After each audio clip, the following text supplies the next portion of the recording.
Hello, noble ones. Welcome back to my channel. This is the Metatron speaking, and today we have got a lot to talk about, my friends. In fact, let me just prepare something so I can show you what we are dealing with today. It's going to be a very busy day because I've got a lot of stuff prepared for you. Alright, so first thing I want to say is this. So as you know, we've been speaking a little bit about Flint Dibble in the sense that yesterday I made a live stream where I was kind of reviewing the whole situation, his channel, because I do want to kind of make my own mind, if you know what I mean. Hello, welcome everyone. Thank you so much, Floristan. So as I was giving a little bit of context here, and then we say hello to everyone. As you know, I've been trying to watch videos from Flint Dibble because I want to make my mind about this creator. What do I think? And this and that. And we watched this video. I watched his introduction. I watched this one here. Then there are other videos that I watched as well. But today, my friends, we're going to watch this. As you can see, I've already gone through it. And man, I have thoughts. And it's not just a matter of I have thoughts. I have loads of tabs here at the upper section of the screen, as you can see, and there are in fact even more tabs that you cannot see because they go beyond my camera, and each of every single one of these tabs is related to the case that I'm going to present to you today. So without further ado, let's jump right into it.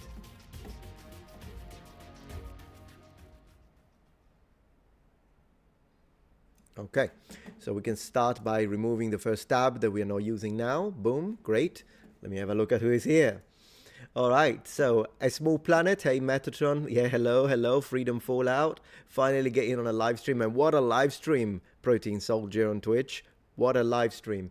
Hello, everyone. Hello. It's great to have you here. Rossi Gamer, Alex H, Anna Jonathan. Hi, all. Hello. Dabbling in the Dibble again, eh? Yeah, no, today we're gonna go deep. Ooh, today we're gonna go deep because you see, what we're going to do today is pattern analysis, and it's gonna go deep. We're going to go deep down the rabbit hole because I noticed something, and when I notice something, I investigate it and go deeper and deeper and deeper.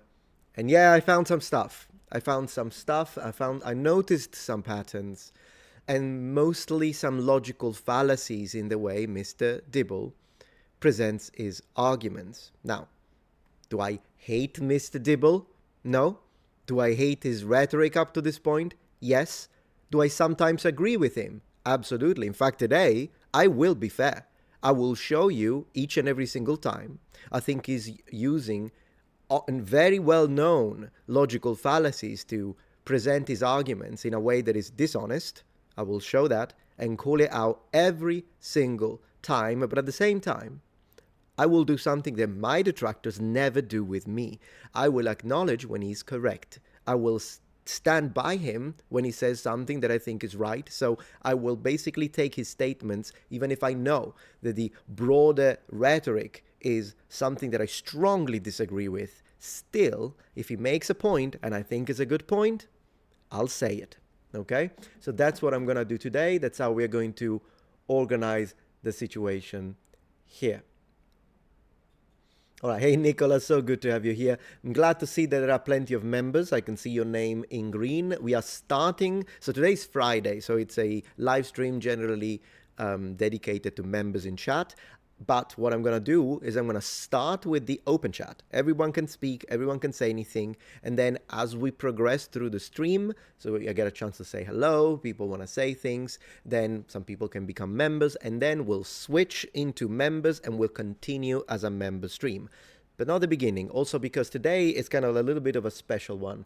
And we've got a lot of things to say. So that's what's going to happen. Hello, Dave B. There you go, a member. I can see you there. Of course, during the member section, the chat will be on screen. Members are on screen. Same for super chats, by the way. So that's another thing. And thank you so much, Dave, for subscribing on Twitch. I really appreciate that. And tonight we're going to play some games, by the way, just so you know. All right, so let me see how we're doing with numbers. One moment, please. Also, I'm going to try and not touch the microphone since yesterday we had some technical problems with the cable and I still haven't been able to change it. So I'm not going to touch the microphone, but if at any point my voice gets muted, then don't worry about it because I'm monitoring the audio, so I should be able to see it and recognize it pretty quickly. All right, so we have got, maybe we wait a couple of minutes just to see the numbers go up a little bit with the number of people joining and in the meantime, I can have a look at what you guys are saying. So everyone here, please like the stream. Thank you, Nicholas. I appreciate that. You always do a better job than me when it comes to social media stuff. And then, howdy meta chat. Hey there. We will let you know when you got muted. I appreciate that. But it shouldn't happen because if I don't touch the cable, it's like right now it's working perfectly. I did some tests before, didn't have any problems as long as I don't touch the freaking microphone, which is why I put it a little lower today so it doesn't get into a situation where the microphone gets the focus of the camera and then I need to move it. I'm already kind of working towards that. Thank you so much, guys, for being here. Nova, so good to see you here. Only 5 monitors. It's a good start. What 5 monitors? But yeah, let me put this one back. I'm jinxing it, maybe, but we'll see. Dr. Steve says, do you understand that the scholarly community has no idea who Flint Dibble is? Well, after he appeared on Joe Rogan, people know who he is now.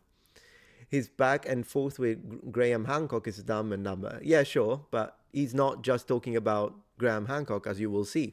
The video that we're going to review today here, he talks about a lot of different people.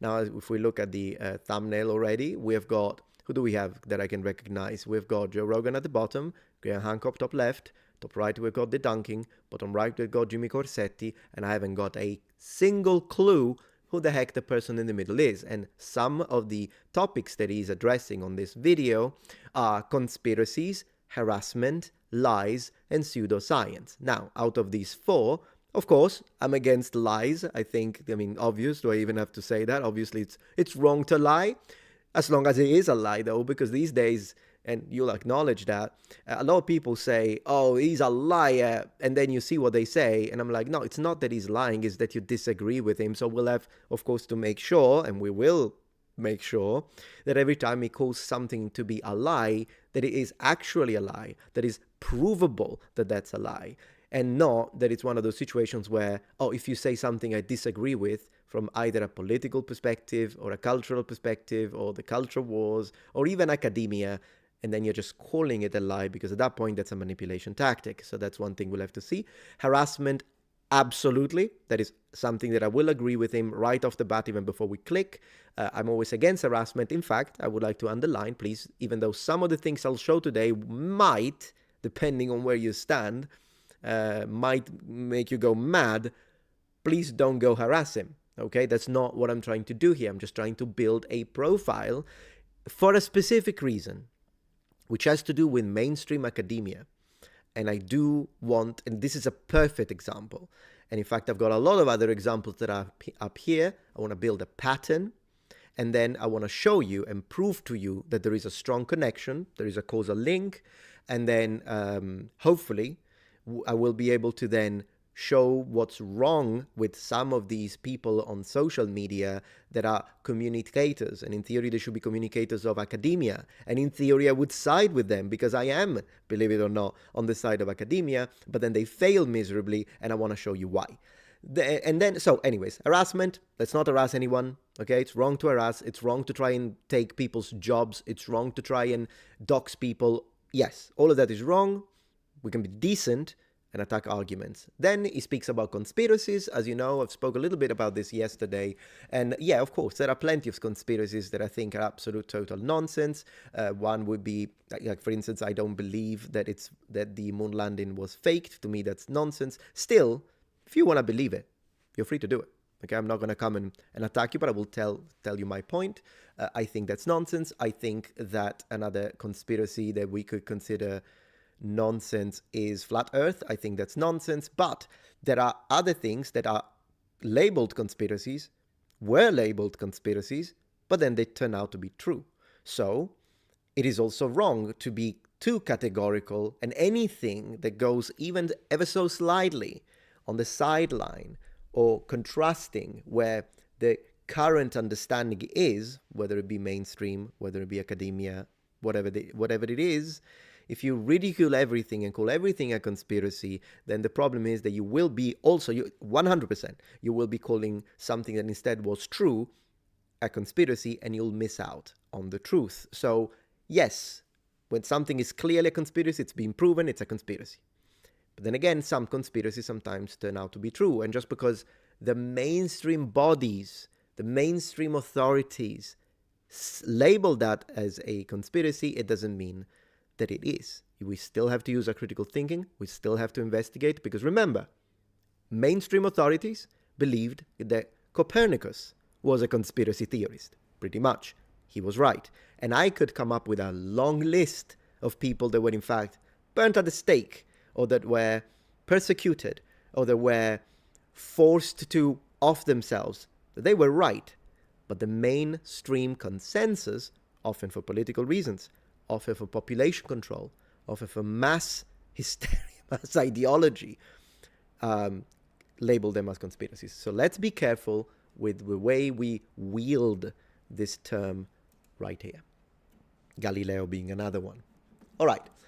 With that introduction that I hope that we can all agree on, and of course, if there are things you disagree with, absolutely feel free to tell me what you think. If you're someone who loves Flint, Dibble, you're still welcome here. That's absolutely fine. But I'm going to start. Thank you so much for being here, Noble Ones. It's fantastic to have you here. Double checking numbers again. Oh, numbers are looking good. All right, I think we can begin with our main discussion. All right, so let's begin, guys. Absolutely love it. Love it. Okay, good stuff. Good stuff, guys. All right. So, as you know, we watched a few videos, but today I'm jumping into this one. So we're going to do that right now. Progressively, we will be closing these tabs. So the video in question is a 56 minutes and 47 seconds video called The Archaeology Wars. Call to action. This is a call to action. A little bit of marketing terminology here, but to support public education and science communication. In theory, I wouldn't have a problem with the idea of supporting public education and science communication, but as you will see, this is not a good representation of the sort of call to action that I believe this gentleman is today pushing with this video.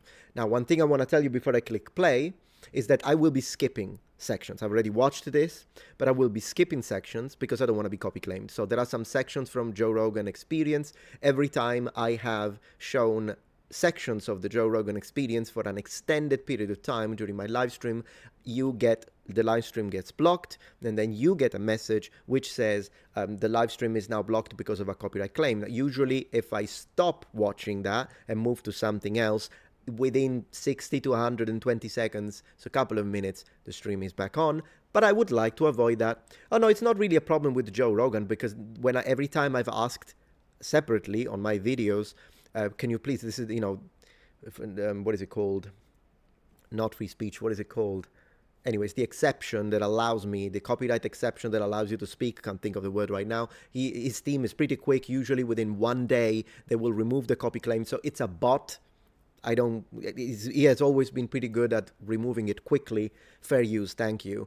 And so I don't have a problem with Joe Rogan. I don't want this to be like a situation where Metatron is saying that Joe Rogan is trying to censor him. Nope, never happened. In fact, there are other channels that take the entire 30 days and then they double down, and then I need to threaten them with court before they remove the copy claim.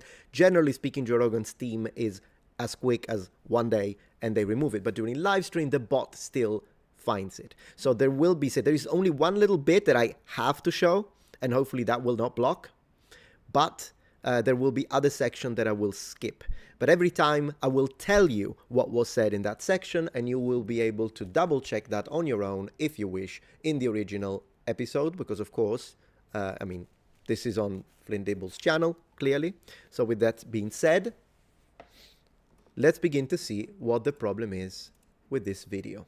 Also, I need to move to the left because he will be on the right, I believe. Should I mirror my camera, because it looks kind of weird that I'm looking off screen now? I don't know. Let me see if I should do that. Maybe I could do that. Video capture. Yeah, I think I should mirror it. Let me just do that very quickly. Transform. And then flip horizontal. Boom. Hey, Willie, look at that. Never mirror camera. Why, Aris? It's looking like now it looks like I'm looking at the screen. What's wrong with that? I think this is better. I'm going to go with this. All right, then. Let's go. Is the audio okay? Yeah.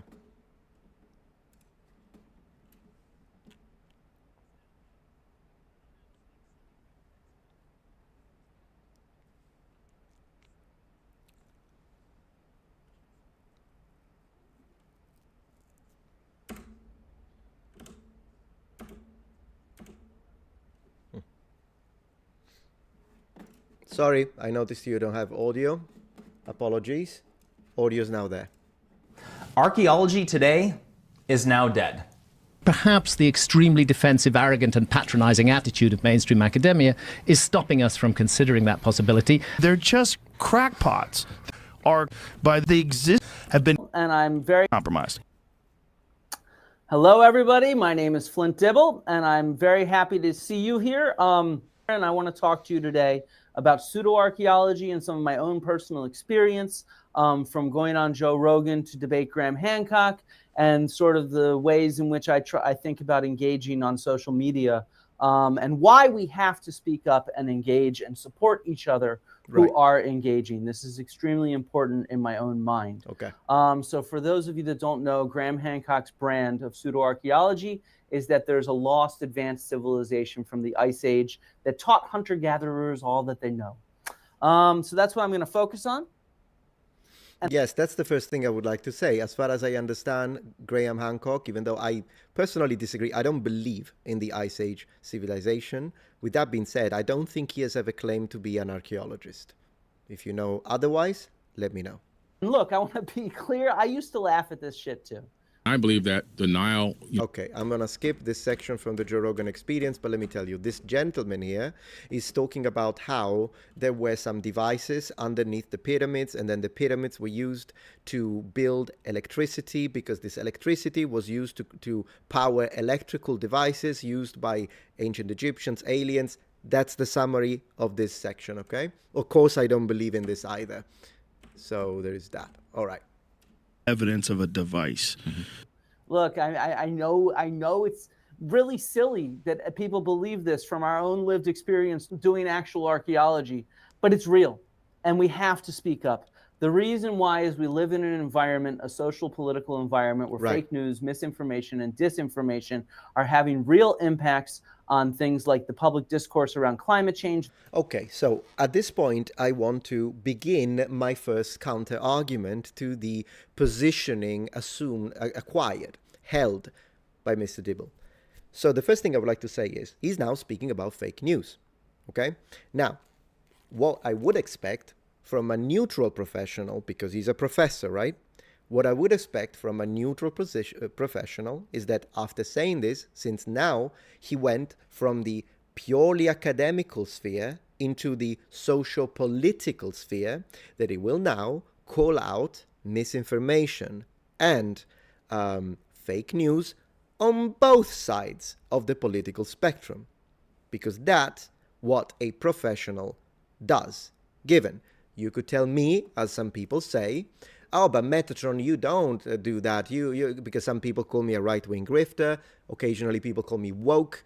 Whatever. I do have proof, by the way, and it's right here, that even though I am absolutely calling him to do that, you should call out nonsense on both sides. Here is the proof, before we even continue with this. Here is the proof that I absolutely do. Okay, I'm going to remove my camera for a moment.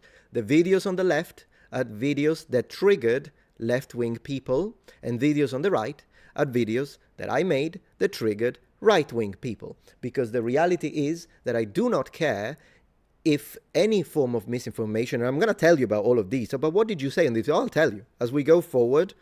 Now I just want to establish a pattern, and I want to show you as absolute proof that if something is nonsense, it doesn't matter where it comes from. It doesn't matter that I myself have my own personal political leanings. I'm very moderate. I'm not an extremist. But regardless, on some things, I lean right. On some things, maybe a little bit on the economic spectrum, I lean left. It doesn't matter because I take it and I put it aside. I look at the information. If it's nonsense, it's nonsense. And I'll call it out. Why? Because I promised you that I would do that. And we will come back to this. We will come back to this. Let me bring back the camera is back. But just so to show you, but you're asking him to do this. Do you do it yourself? Here is the proof. No, but once. Here is the proof. Let's continue now, because of course, right, so he's going into the socio-political sphere. Is he going to be the neutral academic that only cares about the truth and will call out misinformation on both sides? Let's have a look. Let's have a look. Vaccination, higher education, research institutions, all the things that we really care about and that make our world good are under threat right now. And archaeology is part and parcel of this public discourse. Over the last several decades, pseudo-archaeology has become increasingly popular, with shows like Ancient Aliens on the History Channel leading the charge. If you look at searches for English language words in English books, Frank says, there is no freedom here. Your mods cherry pick. I have no mods. It's only me right now. I have no mods. So if you wrote something and the comment was removed, it was removed by the system, not me. Can see that Atlantis in particular is the granddaddy of all conspiracy theories and pseudoscience. It is mentioned more commonly in books than astrology, JFK, UFOs, creationism, numerology, the moon landing, crystal healings, and ancient aliens. Okay, all of these things, he's putting all of the things that we see on the right here. Okay, so he's being very specific. He considers all of these as being conspiracy theories, to be nonsense, okay, just at the same level of Atlantis. But the reality is that these do not belong all on the same on the same box. And this is something he will do a lot. Let me expand on this. Do I believe in Atlantis? No. Cupping? I don't know what it means. Do I believe in astrology? No. JFK is a very controversial discussion about the reasons behind the, obviously, Kennedy and how he was. I think it's about the assassination of Kennedy, unless this is about JFK Jr., but then there would have been a junior here. So I believe this is about the assassination of Kennedy, which is a very controversial topic anyways. It's not like any of us who are in the freaking, we can discuss, we could talk about it, but it's not like any of us really knows. Do you think we know what happened, the political underpinnings underneath that? I personally don't, so I don't think that I would put this in the same as astrology, because to me, astrology, yeah, I don't believe in it. If you love it, my mom loved it. My mom would open the thing, she would read it and say, look, your sign says you're going to get a lot of money this month. And I'd be like, hey, if I get a lot of money, it'd be great. But you know what? I don't believe it. Whatever. But I wouldn't put it with this, because these are two completely different things. When it comes to UFO and at the bottom, ancient aliens, I personally, one, believe the aliens do exist, but I don't know if aliens have ever reached us. And that's unfortunately something that I don't think we can completely and categorically state. It never happened. I don't know. I think it would be fascinating. I'm not convinced by the evidence of the idea of ancient astronaut theory, but I do leave a little window of possibility, because I'm thinking, who the heck knows? So I wouldn't put it in the same position as whatever the heck is the alpha male. When it comes to creationism, I'm a Christian, so I would appreciate you wouldn't put me into the conspiracy, because I'm absolutely a creationist. I do believe there is creation given. I'm an old earth creationist. I'm not a young earth creationist. I think young earth creationists, I respect them as fellow Christians, but I don't think they're right. I think they're wrong. I can make a dedicated video about it if you want. Regardless, I personally wouldn't put it here. Maybe you would, because maybe you're atheist. I respect you as well. I respect everyone. Freedom to everyone. I'm just saying numerology. So like when you see number 16, you have to do 6 + 1, which means 7. And this is a connection. I mean, numeral, crystal healing, moon landing again. It's a lot of stuff that belongs, in my opinion, to different tiers. Regardless, let's continue. It's also mentioned more commonly in English language books than Pompeii, the Sphinx, the Acropolis, and Stonehenge. Yes. Well, that is because, to be fair, I love Pompeii, but when you give me a good story of ancient aliens, it is fascinating. These are real challenges that we face, and this has been documented clearly as well. Polls out of Chapman University show that about 50% of Americans believe in Atlantis or a similar lost advanced civilization from the Ice Age. So this is pervasive, and we cannot blame our fellow Americans and citizens and people around the world for believing this, because it is presented as legitimate in mainstream sources. Places like Netflix, IMDb, and Amazon all list Graham Hancock's Ancient Apocalypse or his books as legitimate archaeology. I wonder though, because, well, we'll have to double check this. I don't know. If he's right, and this is considered, well, what do you mean by legitimate? Because, of course, Graham, I can't pronounce it, Hancock is not an archaeologist. So maybe I would put it into a different category. So I would agree with him when it comes to this. But I don't know. I'll have to see exactly what he's talking about. And then I'm going to read a couple of things from the chat. Because just very quickly before we continue, I have a lot to say today, my friends. Yes, please do make a video on old Earth. I'm a young Earth creationist. Well, Mr. Wolf, you're welcome to be here. I'm happy to have you here. And yeah, eventually I think I'll make a video on creationism in general, how creationism, in my opinion, can work because faith and science can absolutely coexist. It is my opinion. They're not mutually exclusive. And then I could discuss a little bit the ideas behind young Earth creationism and why I believe is wrong. But if you believe is right, happy to have a little debate, just not today. Yeah, the creation would be controversial, sure. Yeah, my friend, we're going to look at Netflix because he's got something to say about Netflix, and that's when he shows his massive bias. Check this out. As do newspapers like the Daily Mail here in the UK and the New York Post in the US. Daily Mail is full of nonsense, so I agree that I guess he doesn't like it. I'm not a fan of Daily Mail either. So we cannot blame ordinary people who have not taken any university level classes on archaeology for believing this stuff. Right. And so we have to speak up. And there's also this clear relationship between Graham Hancock and other pseudoscience influencers and politics. Right. So, for example, Graham Hancock is one of the top guests on right-wing political podcasts and YouTube shows.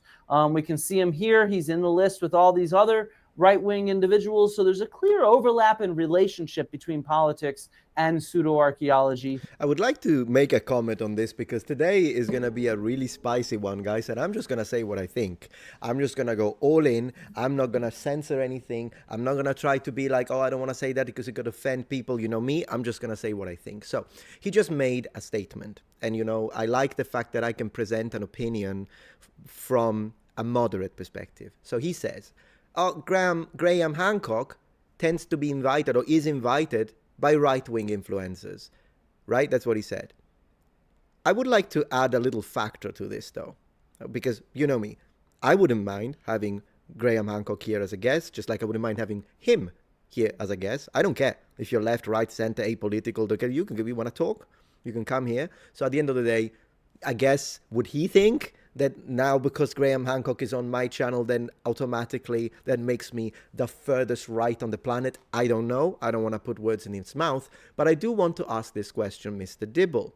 Do you think that the correlation, the causal link between Graham Hancock and right-wing podcasts is due to the fact that Graham Hancock is a right-winger or that right-wingers love Graham Hancock and his work? Or do you think that maybe it's because usually people on the left call him a white supremacist, you included? So, how about we test this theory? Let's find a left-wing podcast or a left-wing channel that talks about history, and that channel doesn't call him a racist and a white supremacist. Let's see if then Graham Hancock will agree to appear on said podcast. Because if the answer is yes, then I think there is a factor that needs to be taken into consideration, whether you're left or right. You're gonna give me this. If the man is being you included, Flint, you called the guy a white supremacist and a racist, and you would be like, yeah, Metatron, but are you sure that it's true? You will show you. You know that I have 9 tabs up there? Oh, I'll defend this point. I will defend this point. Because we need to consider all the factors that lead to a result, to be thorough about this. We need to see all the factors. Why is this thing happening the way it's happening? He's presented one possibility. Oh, it's because right-wingers love the stuff Graham Hancock does. Maybe. But maybe we should also factor in how usually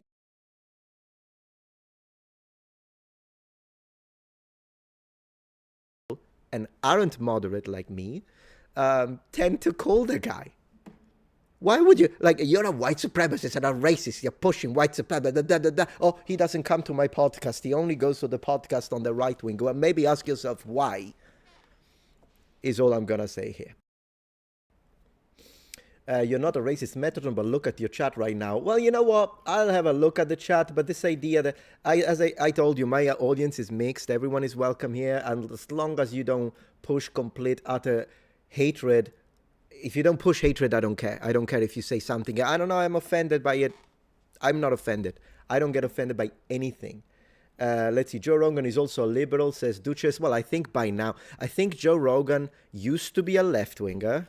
Back in the day, though, he used to be like an old school Democrat, the way I understand it. Then he became a JFK Jr. supporter, and then he became like a Trump supporter, right? That's the way I understand it. So I would describe him now as right-wing. I don't know if he's right-leaning and still maintains some ideas from his left-wing past, or if he's gone full right-wing. I don't know, because I'm not that much into politics. But in general, that's where we are. Thank you very much, Tony Slark. Let's continue. Yeah, you are mixed. I did call you mixed, yeah.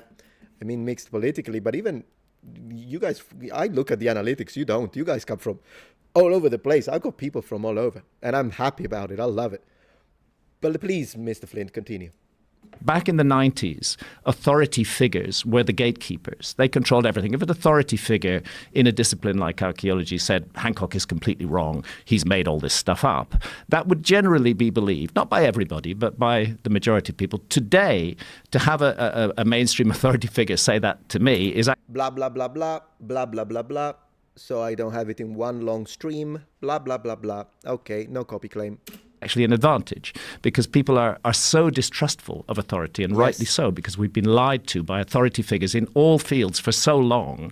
The bullshit has been so enormous that people are finally waking up, and we can't trust what authority figures say. And okay, so let me comment on what, because this little section was presented by Flint Dibble to show us how bad Mr. Hancock is. This is still coming from someone who does not believe in what Mr. Hancock proposes. But what he said right now, he was absolutely right. Spot on. Spot on. Okay, I don't have any personal feelings about the man. I don't care. Like, completely. Fine. Whatever. But what he said now is real. He's right. So how is it going to Flint... Literally, what are you going to say to this, Mr. Dibble? That is wrong?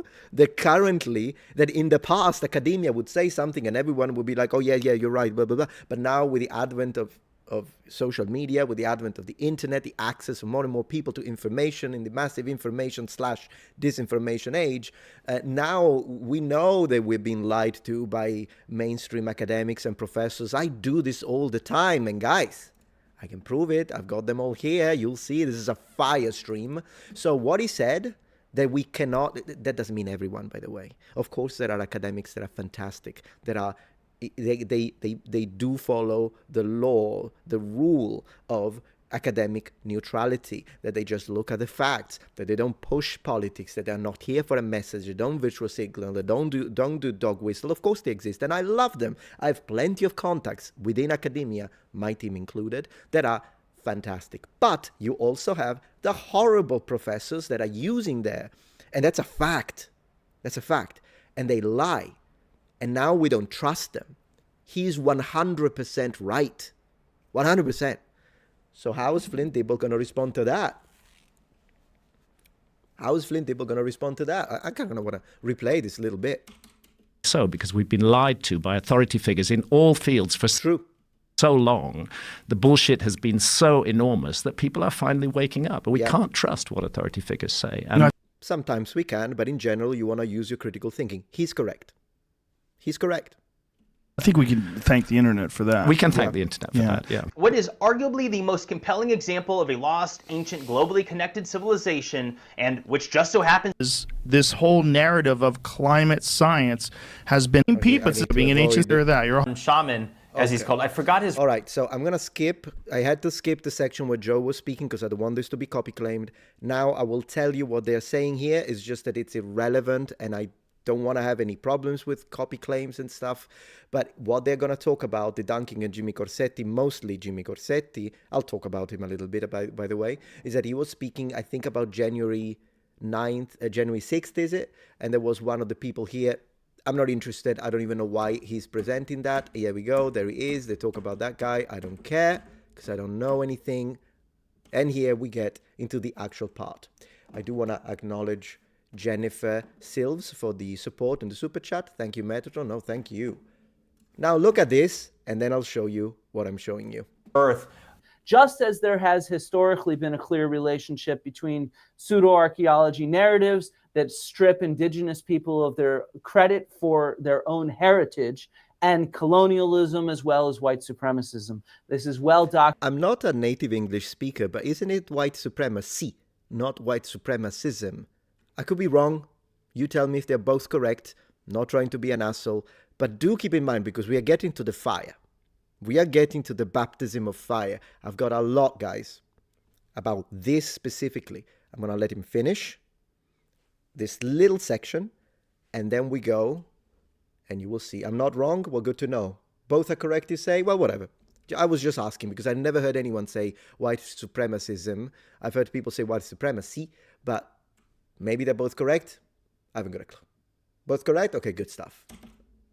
Archaeology narratives that strip indigenous people of their credit for their own heritage and colonialism as well as white supremacism. This is well documented in articles published by the SAA and elsewhere, and it's something that should motivate us to speak up. I'm interested by things like this. All right. So, colonialism and white supremacy, right? Are you ready? I'm going to show you exactly what I'm talking about. So, I want to show you now some sections from videos of mine where I've reviewed mainstream professors and academics. They are so good. They are the right. So let's see who's right. And let's see if there is a connection. I'm also putting Professor Dave, even though he's not a professor, but I'm still putting in here because I want to show you. And then we'll get back to the rest. All right. Are you ready? Are you ready for the... Thank you so much, Shane, for the support. Supremacy is the noun. Supremacism is the adjective, as adheres to the belief held by someone, as far as I know. I appreciate that. Thank you very much for the explanation. All right, so remember these words, colonialism and white supremacy. How about we check this out? All right, let's see if we can hear this again. Let's have a look. Again, by Dr. Rebecca Futo Kennedy. This is my question. Was Hannibal the man who made Rome tremble black? As with any other question about this, right? First, let's call the thing what it is. This obsession with trying to make sure that this great general Hannibal, the man who makes Rome tremble, is a white man. Is of course the desire is strong, and we can go back to Dodge and sort of like the Caesar Alexander Hannibal, right? Because desire by who? 1 second. That's not 1 moment. I don't want to, because this is from the actual video. I wanted to finish what you were saying. 1 moment. Because he classifies Hannibal as one of the sort of great generals, we have to claim him. But also, I think going back to this tension that I already talked about with the issue of sub-Saharan and what we mean by that sort of classification, is this desire also to, for people who lay claim to descents from in North Africa that are anti-Black as part of the sort of history of the development of that Arab invasion and modern imperialism, there's a strong tendency to want to make sure we separate. All right, so modern imperialism, and then she speaks about white supremacy as well. Modern imperialism and white supremacy. What have we got here?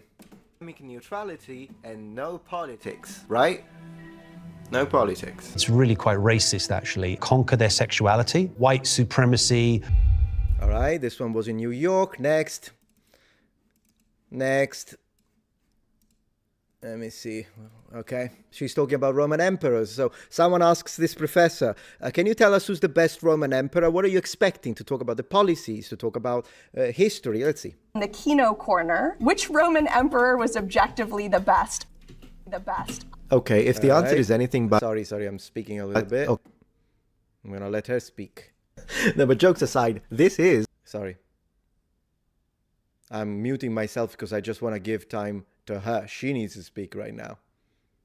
All right. An empire was an autocracy, which means that all Roman emperors were autocrats. And it means I don't actually think any of them were very good people. I think in general... Oh, this is... Okay, great. So colonialism again. And also, at the very beginning, she said another thing that I want to show you.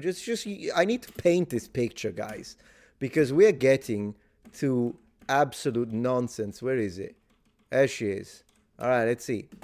Let's see this academic neutrality. Come on. What did you just say to me? I knew it. Take. What I say? Men have sex with women. Gosh. Men have sex with women. Men have sex with men. Women have sex with women. Women have sex with men. And so much like today, it was really a spectrum. And so much like today, and so much like today, and so much like today. Okay, we're not done. We are not done. What does Professor Dave say? What is it that Professor Dave doesn't like about Ancient Apocalypse on Netflix? Is it the lack of historical evidence? It's racist as shit to pretend that indigenous people were idiots who can't possibly have developed the things they definitely did develop. So they must have had them given to them by white people or aliens. You make racist people even more racist. And all right, yeah. Okay, we also have what? Let's see, misogynist, white supremacy. Ooh, I'm starting to see a pattern. I'm starting to see a pattern with these people, and I'm not done. I am not done. Where is the other one? I got it here. 1 second. Another professor pushing politics. There you go. That's the one we just did. Oh, yeah. We got this great gentleman here. Simon Elliott in the UK. Let's go. The first bust you see is a bust of Septimius Severus, alabaster white. Yeah. But actually... Yeah, look. What a black African man. Look at that. Look. This is like... Oh, my God. When it was in real life in the Roman world, it would have been painted as he was, a man from North Africa, a black man. So no one would know that was... Yeah, and then he continues to say that Septimius Severus, whom we know was of Semitic heritage, with some Italian, in fact, of a family that had a name that most likely came from the fact that they had red hair. Septimius Severus was the greatest black African emperor, says this man. Why? Because he cares about the truth? Here's another one. I have a lot of receipts, guys. In normative society, racist and imperialist implications, identity politics, coming to political action, binary gender, capitalist, gay, racial hierarchies, queer sexuality, queer relationship, gender and sexuality, climate change. There's a homophobic undertone, gender, than it does around sexuality. Not just homoerotic, but homoerotic, sexualized perversity, vampire identity. Not everything. Okay. Oh, yeah. Thing is about sex and sexuality. Okay, so. Did I paint a picture? No, but once. I'm starting to see. Those are all big shot professors, exception being Professor Dave. Believe it or not, the only one that actually used professor in that is not a professor, but all the others. They're all big shot professors. So, I would like to say one thing. Once again, Graham Hancock, if you're watching this in any moment, you have not convinced me when it comes to your Ice Age civilization. I'm going to need a lot more proof than that. But sir, when you said this... The 90s, authority figures were the gatekeepers. They controlled everything, made all this stuff up. That would generally be believed, not by everybody, but by the majority of people. Today, to have a mainstream authority figure say that to me is actually an advantage, because people are so distrustful of authority, and rightly so, because we... He's absolutely right. He's absolutely right. So, dear Flint Dibble, where are you? Where did you go? Dear Flint Dibble, there he is. Well, I guess I'll just click. Where did I put him? Here we go. So, dear Flint Dibble, up to this point, I'm starting to see a little bit of a pattern. White supremacy, colonialism, imperialism, Europe bad, white bad. And look, I hate racists. I hate people that hate black people, and I think it's wrong, but I also hate people that hate white people. I think it's wrong. But this gentleman, up to this point, and we'll continue, because I'm going to establish what I'm going to say now. You know how I just proved? All of those big shot professors, they all say the exact same thing. It's a brainwashing. They all say the exact same thing as him. So, yeah, as Hancock correctly stated, we don't trust him. And I don't trust him even more, because I've got a team, we review the data, we read the ancient sources. Can you read the ancient languages, Flint, Dibble? Because we can. All together, we leave we can read easily 7 to 9 languages, 3 of which are dead. And when we read it, it is uncovered the nonsense that is being pushed for political reasons, virtual signaling, dog whistles, and all of that kind of stuff. So here it is. Here's the next thing I'm going to establish. I think I established this one, but here's the next thing I'm going to establish.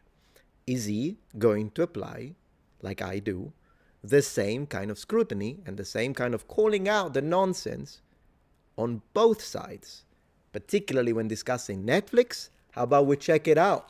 Today's stream is fire. I told you. White supremacism. This is well documented in articles published by the SAA and elsewhere, and it's something that should motivate us to speak up. I'm interested by things like this. Okay, we are going to skip this. But on the Monty thing, so amongst it actually Ketzel correct on whole Spanish analyze the point. Here, just to tell you, I'm skipping because I don't want to be copy claimed by Joe Rogan, but just so you know, here that we're speaking about whether or not this specific character had white skin or not. I don't care, honestly, because I'm not fixated with this kind of stuff. But let's have a look. Then he's showing these people. I don't know who they are. It seems, but this is just a clip, so I don't know, but it seems that the person on the left is a white supremacist, like an actual white supremacist. But I don't know that, because that's what Flint Dibble says. But Flint Dibble right now isn't really someone I trust. So I'm just going to say, I haven't got a clue, and I'm going to skip it also because they use words that I think would get this stream blocked. Big picture background, but this topic of pseudo-archaeology, we oftentimes think of it as sort of at a remove. And I want to make sure that we realize that this has an actual impact on the day-to-day archaeology that your colleagues are doing right now. Your colleagues are being impacted as pseudoscientists go on YouTube or brag about breaking in and trespassing on archaeological sites. Graham Hancock in Fingerprints of the Gods brags about bribing the guards at Giza in order to climb the pyramids. We had a local guy who made contact with all the guards around the pyramid. We paid him money, I forget the exact amount. He said he'd paid them off. But then when we got to the base of the pyramid, we had to walk all the way around it, which is a considerable distance, 750 feet along each side. We had to walk. I will comment on this. Walk all the way around it, and then we had to add more money to each of the guards at the 4 corners. And then we went up, and my advice to anybody who's climbing the Great Pyramid, which is pretty much impossible these days, either legally or illegally, is go up the southwest corner. My advice to anyone who is going to climb the pyramids or any archaeological site is to only do it legally. So when it comes to this, I think that's what I should have said, and I disagree with him in the way he said it. I believe rules are there for a reason and we should follow them. But I do want to say something, which is my experience, when it comes to local authorities and archaeological sites. I visited a lot of archaeological sites and the way they ask for money. So, to have a complete picture, is this really a situation where there was some bribing, or was he asked for money in order to receive access to a certain section? Because I was asked for money. In Sicily, my own land. I'm not a foreigner who's going there because he wants to do a silly TikTok thing. No, I was in the educational department. I worked as a teacher for 10 years in Italy, and I was visiting several ancient Greek and ancient Roman archaeological sites in Sicily. And then when I asked, because I follow the rules, and it's important to always follow the rules. That's one thing that I agree with Dibble. I did promise that I would be fair. If I agree, I agree. Up to this point, I didn't agree, but I do agree with the idea of legality and following rules, specifically when it comes to archaeological sites. So I asked all archaeological authorities, and they are the ones connected to the Department of Archaeology in any local university. That's how it works. And I asked them, hey, I want to make some videos. I want to take some footage and take some pictures for my YouTube channel. At the time, I had like 50,000 subs. It was still at the beginning of my career as a YouTuber, so I was still a full-time teacher at the same time. You know what they asked me? You need to give us 5,000 euros every single day. You're only allowed to film in low resolution. I have the email, by the way, to prove this. If any of my detractors says Metatron is making this up, I have the email. You need to only film in low resolution, and then you need to give us $50 for every 8, I think it was $50 or $500, $500 I think it was, $50 per picture, and then 10 pictures, $500, or you're not allowed to do any of that. So, yeah, ridiculous. Absolutely ridiculous. So that happened to me, and which is nonsense, because then you see people with phones all the time filming, and then they upload it on their social media.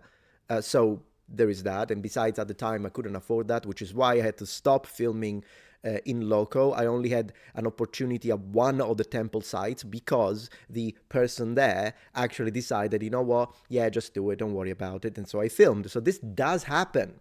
Okay, so I don't know if it's a situation of, oh, this is something shady. No, they always ask for money in locations like this. That is my experience. Just wanted to give you a little bit of context when it comes to that.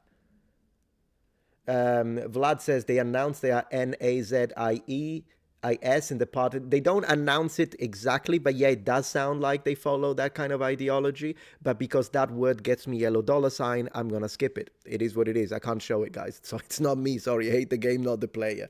Let's continue because we need to get to the part about Netflix, because that's when it's going to get insane. Because the southwest corner is pretty intact. It's pretty much a straight line. Jimmy Corsetti, one of his acolytes on Twitter and YouTube, has... Acolytes? Oh my gosh, acolytes. This is my acolyte. This is my acolyte. Recently been bragging about breaking into sites in Turkey in order to do an archaeological audit of them, despite the fact he has no experience and he's just selling lies. Yeah, I wouldn't have called it an archaeological audit. I would have called it maybe journalism or YouTube journalism, but whatever. I basically went there with the intention of conducting an archaeological audit of sorts to evaluate the entire situation with my own eyes and, of course, my camera lens. So this video is part 1, and I'm going to share a number of alarming and disturbing things with you. And my next video will be part 2, which will really put the nail in the coffin to show that there is something incredibly wrong happening at Göbekli Tepe, and the entire world has a right to know what it is. On-site security specifically instructed us to not take any photos or videos of these holes. The guy literally stated that it is, quote, prohibited. And to be honest, I still would have taken the photos anyway, but the truth is that we had already taken the photos and videos prior to being told that we weren't allowed to. I wonder why it's prohibited, by the way. Like, I understand you're not allowed to take pictures sometimes in a museum because the flash could interact with the, for example, colors or pigments in medieval paintings. So sometimes you're instructed not to do it, and there is a reason. However, in a outside site like this, again, if this is the rule, I wouldn't have taken the pictures because I do follow the rules. Although then again, in this case, he said he had taken the pictures prior to being told. So, I mean, at that point, I don't know what to say. At that point, why didn't they make a sign? Then it's wrong, or whatever. I'll tell you what I think about Jimmy Corsetti's in a second, by the way. Today, I'm sharing my opinions. And that was simply due to our small group having split up, and he was taking turns visiting us around different parts of the site at different times. So unfortunately for him, we beat him to it, and he never had any... Thank you, Ninja Hamster 89 for subscribing on Twitch with Prime. You're the man. ...idea. And I honestly have absolutely no regrets for possessing these photos and videos. Right. As well, it's been very clearly documented in several publications the impact that pseudo-archaeology and pseudoscience has on local communities. For example, this publication about Gunung Padang. Yeah, I agree with Vladstein, member Vladstein. Let's tone it down with name calling, guys. I know that some people get really inflamed, but when they see, and I agree with you with some of the I haven't read, but I understand why this pisses you off. Let's just keep it in a situation where we attack the argument, because that's what I'm actually calling out from him, that he will disagree with someone and call him something, and that's what I don't do. I'm not gonna call him anything. I'm not gonna call him anything. I'm just going to say, Mr. Dibble, why? How do you justify this? Your rhetoric is incorrect. Your causal link is wrong. Like, this is what I'm going to do, just to tell you. Hancock literally quotes N-A-Z-I-E-S, but Metatron is wondering how people call Hancock a racist.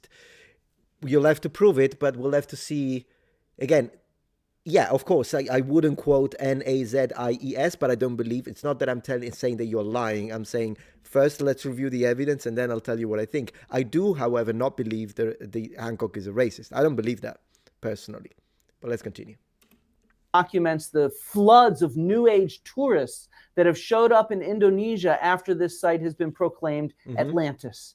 And so the site and the local infrastructure cannot support all these tourists, and it has major impacts on the site and the community itself. Okay, well then I think that would be a great opportunity for the site to capitalize on it, to be honest. Maybe it's because I live in America now, so I'm starting to look at it from a marketing perspective, but if interest is shown to a specific site and that brings in tourism, well, tourists spend money, so maybe that could be beneficial. Maybe it's not necessarily, I'm just asking in this way, it's not necessarily a counter argument, but I'm saying, couldn't that be used to the advantage of the local economy?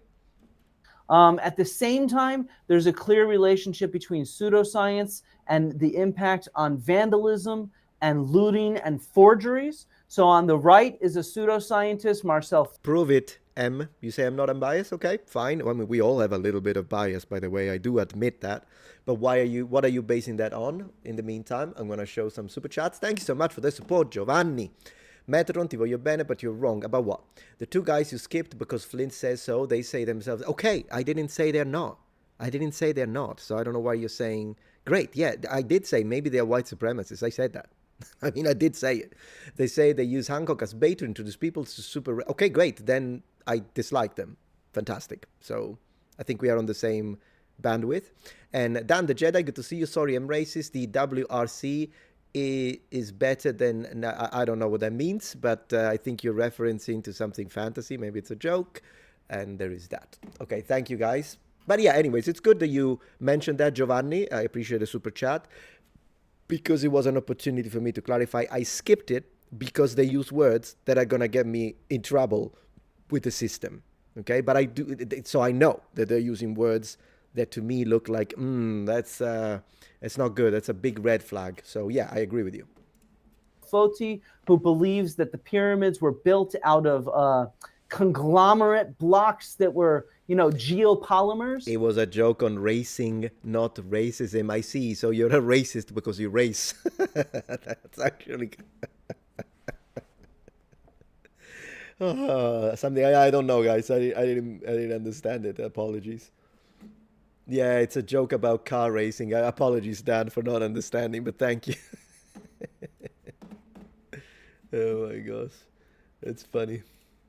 And he proves this by acquiring a stone from Giza, licking it, and telling us how salty it is. Yeah, because that proves the science that it's a geopolymer. Or yeah, that sounds like nonsense. On the left, we have images of these granite vases that there's a whole cottage industry of YouTubers that acquire these on the black market. Some of them are perhaps legitimate archaeological artifacts that have been looted and smuggled out of Egypt. Others are possibly, which is wrong, possibly forgeries. And there's dozens of YouTubers that do analyses on these. I wish I could stop looking at this guy licking a stone, though. Artifacts, and claim they're too precise to have come from primitive Bronze Age technology. They must have been made with machines. No. When I look at, and again, I'm not an archaeologist, but every time with all the vases that I looked at because of my interest and the classes that I've taken on ancient history, when I was a university student, these look man-made, absolutely, to me. From primitive Bronze Age technology, they must have been made with machines. Let's dig a little deeper into where they found this vase. Right. Okay, this is from World of Antiquity. If you remember, I made a debunking video about World of Antiquity's positions on ancient Rome and how he said that they are not European, and that the word white shouldn't be used for ancient Romans, and then he disagrees with me, so we kind of clashed there, but only the arguments. We still have mutual respect, and in fact, he recently invited me to one of his live streams, and I went as a guest, and we were both cordial, just so you know where we stand when it comes to World of Antiquity. While in Egypt a few years back with his father, Alex met Adam Young, who happened to have a couple of ancient pieces in his possession, including this vase. Artifacts like this do come up for sale or auction from time to time, usually from estate sales or from private collections. Right. So here we learn that the vase was part of a collection owned by Adam Young, who acquired the pieces from private owners. As you may know, trading artifacts across international boundaries is illegal. Right. Laws are different for different countries, but generally speaking, if the objects were obtained after 1970, it is more likely they were obtained illegally. There is a flourishing illegal antiquities market, and this causes a lot of problems for historical investigation, as you might guess. Now, Giovanni, you don't understand. I skipped the two guys that appeared to be Nazi because I have a family to provide that I need to provide for. I have a wife, I have a mortgage, and I'm not going to let the video demonetized because you are getting offended by it. I stated that I agreed with you that those two guys appeared to be racist and white supremacists. So I don't know why you're getting offended that I skipped it. You being offended is the least of my priorities, when on top of it there is the support of my wife as the husband that I am. So do you understand that, or are you going to keep repeating the same nonsense over and over again? My priority is providing for my wife, and YouTube demonetizes for this kind of stuff. I tell you, as a content creator, behind it, I stated I am against racism, and I think those guys, and of course I'm against Nazism. Is that enough? Thank you. Not only because it encourages the theft of artifacts from archaeological sites and prevents us from ever knowing where artifacts came from, but also because it encourages the creation of archaeological forgeries. Okay, I agree with Ancient and World of Antiquities here. Now, I don't know. There are some legitimate private collectors that do buy sometimes from museums. Occasionally it does happen. There is like an auction and the object is being sold. So it's not like any person who owns, like if at any point there is a helmet from a museum and they're going to sell it, and I'm like, if for whatever reason in the future I become rich, I will buy the freaking bronze helmet from the museum. But I'm saying it is true that unfortunately oftentimes it does happen that real objects and artifacts are smuggled and there is a black market, and that's a horrible thing to do. So I agree with him, and therefore by connection I believe that I agree with Flint Dibble on this position. Fake artifacts abound on the antiquities market because dealers can make a lot of money selling them to unsuspecting customers. Absolutely. So this has real impacts on our sites and on what we do. At the same time, he's right on this. I want to highlight that the next slide shows human remains. Here it is. These are the tridactyls, these so-called aliens that were presented in front of Mexico's Congress. And it turns out that these were formed from a combination of indigenous archaeological human remains and animal remains, so that they could return a C14 date that shows that they were ancient. Hey, legitimate scholar, good to have you here. Flint Dibble does not own these sites. Yeah, true. It's kind of weird that he said, did he say our site? I didn't even notice that. Anyways, I'll be reading chat in a little bit. I want to get to the section on Netflix. Then we're going to look at chat.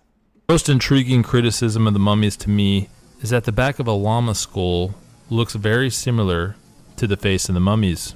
A Peruvian paleontologist named Dr. Rodolfo Salsas Gismondi provided this video and gave me permission to use it for my documentary.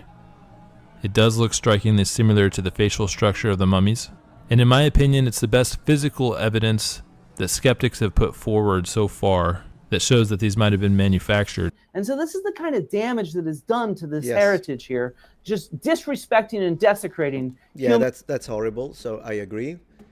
All right, so a couple of things. Yeah, I see that Giovanni did another super chat. Since it's a super chat, I'll read it because that's whether you agree or not, I'll read it. So Giovanni says, Metatron, this guy, Corsetti, was the one that Professor Dave said Flint faked his cancer. I know. I think I said that on the video. Please get your facts straight. I did. You attacked Professor Dave, yes, and I'm proud of it.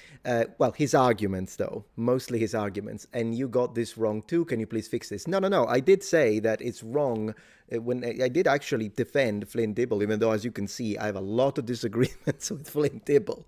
Yet, I did defend him when I said that when he got the cancer diagnosis, it was horrible that people accused him of faking it. So yeah, that's something that, what's his name, Corsetti did. Then I disagree with that, and I think it's a horrible thing to do. But then again, on that same situation, since you brought it up, you opened the Pandora's box, then Professor Dave, just a couple of sentences after, he also said Graham Hancock did act cordial and to Flint Dibble, telling him, well, I hope that you recover soon and all the best of luck. But he didn't do it because he was being cordial. He did it because he was afraid of going into a debate with him. That's nonsense. Nonsense. And that demonstrated Professor Dave's bias. 100%. You can super chat again if you want, but I mean, I'll take the money. I don't know what to tell you. But when it comes to that, Professor Dave did do that. Okay, so I disagree with Corsetti when he accused him of faking the cancer. I think that's wrong, and I have experience with cancer in this family. Not my immediate family, but my mother. But with that being said, so I don't take that one lightly. I think that's wrong. But then again, Professor Dave immediately after could have win me over by admitting, and saying, I hate Graham Hancock, but he was cordial with him, which he was. No, he had to twist it. He had to put in the reason. But the reason why he did it is because Graham Hancock is afraid of debating. One thing Graham Hancock is not is afraid of debating. The guy is eager to debate. So let's be real about this. Thank you, Lord Ra, for becoming a member. I appreciate that. Thank you so much. And is there any other super? Yeah, there is another super chat. Super chance. Thank you, Kern Pop. Can you speak up? If you read them, speak up. I don't know what that means, but thank you. I need to speak up. Am I speaking too low? The microphone on my end shows that I am in middle range green, almost yellow. So in theory, maybe you can increase the volume on your side. Or do you guys also think that? So just so I know, please let me know. And in the meantime, I'll read the super chat. It sounds good. So maybe it's on your end, mate. But thank you. I do appreciate anyways. You're fine. Okay, good. And then there is another super chat. Thank you, Face. Maybe if you continue to misspeak and say the husband that I instead of the husband I am, then the censors will bother you. From one side, no, but then I'll get from the other side. So kind of there is no, it's like, doesn't matter what I do, I'll get people upset regardless. So it is what it is. Let's continue. That was funny though. Comedy's not dead with me. I'll tell you that much because I'm unoffendable. I don't care. Human remains as well as archaeological artifacts. I'm done showing human remains now. And they also target our colleagues. This is a very clear targeting of our colleagues. For example, this email that Graham Hancock published when he complained about not being able to film at Serpent Mound at the Serpent Mound in Ohio. If his volume is louder than mine, I'll reduce it. Done. Ohio. He showed a series of emails between him and Ohio History Connection, which manages the site, and he redacted the email addresses and names of people from his production company, but he left up the name and email address of people from Ohio History. Yeah, I wouldn't have done this. Yeah, I think this is wrong. Connection, so they could be flooded with trolls. I want the main antagonist, and that's John Hoops from the University of Kansas, and John Hoops from the University of Kansas is a coward. This is what Dan has to say about Professor Hoops. No. He's an asshole about it. He's a liar. He will put falsehoods in a journal and pound at people, block people, and throw rocks at them. Hey, debunking. Them from behind that block box. He is deplorable, you could say, underhanded. And that's because he's fighting the worst parts of himself. Thanks a lot. You guys have a good day. We'll see you next time. And he really hates archaeologists as a group of people.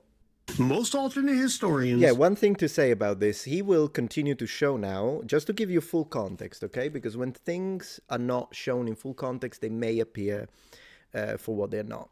So he's going to show all the horrible things, or we could say like rude language that has been used by debunking, that has been used by Jimmy Corsetti, that has been used by Graham Hancock, without the context. So, do I approve of the language that these three gentlemen are using? No. But let's not pretend that the other side is all nice and flower, because you see, I am like that. I don't use the kind of language. You remember when I was called a fascist, a white supremacist, a monster, a disgusting, a slavery apologist by Alec Gunter? Did I call him anything? No? That's my style. However, if there are two parties and they are at each other's throat and they both say a lot of rude stuff like that, you can't single out the messages from one side, because then it makes it look like, oh, they are being asshole, but this side is being very nice. Can we remember the likes of Professor Dave? Let me see if I have it here. That's how he speaks, the parts that are put in blue. Can we remember this? So is he, Flint Dibble, gonna show this? No, of course not. Because Flint Dibble, Professor Dave, I guess Zahi Hawass at this point, they're all in one group, and tribalism does that, and I hate it, which is why instead I, for example, respect people like, what's her name? Shoe on Head, because she criticizes the other side of the political spectrum and her side of the political spectrum when she thinks they're saying or doing something despicable. I appreciate that, and I think that should be the common sense, the commonality that should drive our ability to use our own heads. So, I mean, look at this. So yes, I guess if this guy, for instance, uses this word, this word, this word, this word, this word, this word against, imagine, the dunking, and then the dunking responds in kind, you have to show both, like I am doing. You gotta show both. Shoe. I love shoe. Yeah, shoe is cool. Shoe is great. You got to show both sides, because otherwise you're being dishonest. You're being disingenuous. So I'm gonna see. Boom! Look at this. This is the other side. And for instance, Minute Man, I think tends to be connected with this side. I do like Minute Man, so I will say that. I like Minute Man. I do not like Professor Dave one bit. I do like Minute Man, and up to this point, to me, it appears that Flint Dibble is playing favorites, is not being the academic that is neutral and shows you both sides, is not doing that, because this is a fact, guys. This is a fact. So you can't show me how the bad language used by the dunking, and then you don't show this, right? So there is that. But let's show a few super chats, and then we get back, because we got a lot of ground to cover, my friends. We got a lot of ground to cover, a lot of super chats as well. I appreciate the support, by the way, guys. You are, as always, the best. You're awesome. All right, so we've got, let's see. Talk about car racing. Okay, we read that. This one, all criticism of pseudos from Flint Dibble, including racism, etc., can be found in the paper Apocalypse Not, an academic license to libel. I will share for you to read. Yeah, I appreciate that, Rubate. I might look into it. Are you familiar with the work of Lloyd Pye? No, I'm not, Murray, but thank you for the support, both of you. Illegitimate Scholar, thank you, mate. That is the public contact email of the organization. Okay, that is a good point. So if it is public, still when you have a lot of influence, I'll play devil's advocate. If you like, imagine, yeah, something can be publicly available, but if I share it on a video of mine, some of my videos don't get many views, but some of my videos, imagine if I share it on a video that hits 1 million views, then yeah, the exposure of someone who has a platform is different. Still, if it is publicly available information, then it's less of a bad thing, but still, personally, I wouldn't have included it, because obviously your followers are going to go there at that point. But then again, if it's public, it's public. So that's a good point. Zenomiedo, thank you for being a member for 11 months. You're the man. Do you believe in magic like Zaki Hawass does? No, I don't believe in magic. I don't think magic exists. Thank you. The Lemon People, relics and cryptids used to be forged for money a long time ago. It's nothing new. Humans with humans. You're absolutely right. It's possible that, you know, demand will shift and create some sort of increases. If there is higher demand, there might be higher production. So there is that, but you're correct. You're right. Just says, I don't know what happened. Just wanted to let you know. I like your fair view on how you dissect history. Thanks. I appreciate just another human. Very cool. Thank you for the support. Trying to do my best. Dan the Jedi, thank you for being a member for a month. Pyramids were built by Bigfoot slave labor under the direct supervision of the dwarven folks as a tribute to the elves. Wow. But you aren't ready for that. No, also because I'm an elf supremacist. So that could be a problem because then I have to support them. John? I liked Dibble in the Joe Rogan debate. I liked how he began the debate.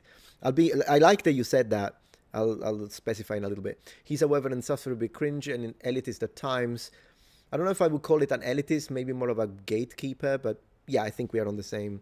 Yeah, also keep on aiming at impartiality because I won't. Absolutely. Thank you for that. And as I say, yeah, I think the first 20 to 25 minutes of the original debate between Flint Dibble and Graham Hancock, absolutely, you can tell that Flint Dibble took a freaking year to prepare it because it's very well argued, and he's also very articulate. So I appreciate that part. But then they do get to the section about white supremacists and all that, and Joe Rogan pushes him, and I think he's right at that point, because you want to make, and then he says, no, I didn't actually say it wasn't me. He doesn't even, but then we watch this video, white supremacy, white supremacy, white supremacy, so he lied at that point.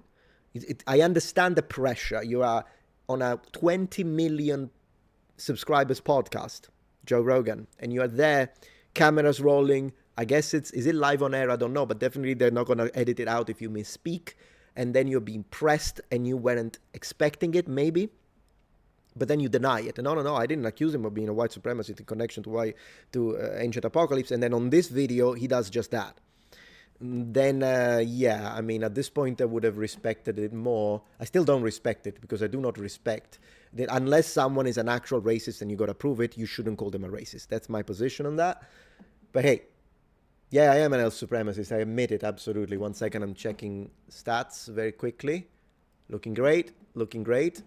And but yeah, this was just to give you a little context. Now that I've shown you the kind of language that some of the people on Flint Dibble's side use. Now that you have that perspective, let's keep listening to the language that he thinks is inappropriate. I'll probably agree with that, but I needed to give you that to have a full context. I'll read on another note, guys. Glory to Pompey. So let's raise our arms. Glory to Pompey. We always do that when the first time Pompey is mentioned. Thank you very much. I appreciate your support, mate. It's good to have you here, Daniel. Thank you so much for being here. Let's continue. Have some sort of an issue with archaeologists. Now, I don't mean archaeology as a science, not the field itself. I mean the scientists, archaeologists. Ugh, this is just petty abuse, man. Nasty hatred towards people whose sole crime is to have an underpaid job that researches the material. Even this, look at this. It's replying. This is important to frame it. If we're going to be... I'm going to teach Flint Dibble. He can teach me archaeology. I'm going to teach him how to be fair. Dan Riches, the debunker, replying too. So, yes, he's calling him a liar. I personally don't like that. He used this pretty bad. I'll be honest with you. The dunking, maybe I would, whatever. Use whatever language you want. I don't like this language. But what did they say to him? You need to show this. This is a conversation, probably an argument. You can't just show this without showing us what else was said to him. Because if someone comes to me, even though I'm a very polite individual and I don't use foul language just as my way to live my life, but if someone comes to me and starts calling me you son of a B, son of a B, then it's possible that I will snap and I'll speak back and I'll say, well, you tell that to your mother. And then you just take my little section and you're like, oh, look, Metatron is insulting another person's mother. Well, yeah, but what did they say to him? Okay, so this is an important aspect because sometimes even the most polite among us, and So people often call me a monk in morphine. Even the most polite about us, I do remember that I made a video where I was discussing, and I'm going to share this with you right now. First time that I say this publicly, but I made a video about Hannibal Barca, and I used evidence, reason, and logic to demonstrate that it is more likely that Hannibal was Semitic, with some Italian ancestry rather than being black. Now, this upset an Afrocentrist so much that he had to come into my comment section under not that video, mind you, but the video where I announced the death of my mother when she passed away from cancer, and he left a comment writing, ha ha ha ha ha, may she burn in hell, you deserve that, she deserved it because you're a white supremacist. Yeah, I could snap against someone like that because he's a disgusting human being. And if that happens and you take my comment and read it, and you're like, oh my gosh, Metatron is horrible. Why would he say that? But you don't show what was told to me? That's not right. Okay, that's not right. So we have to put things into context.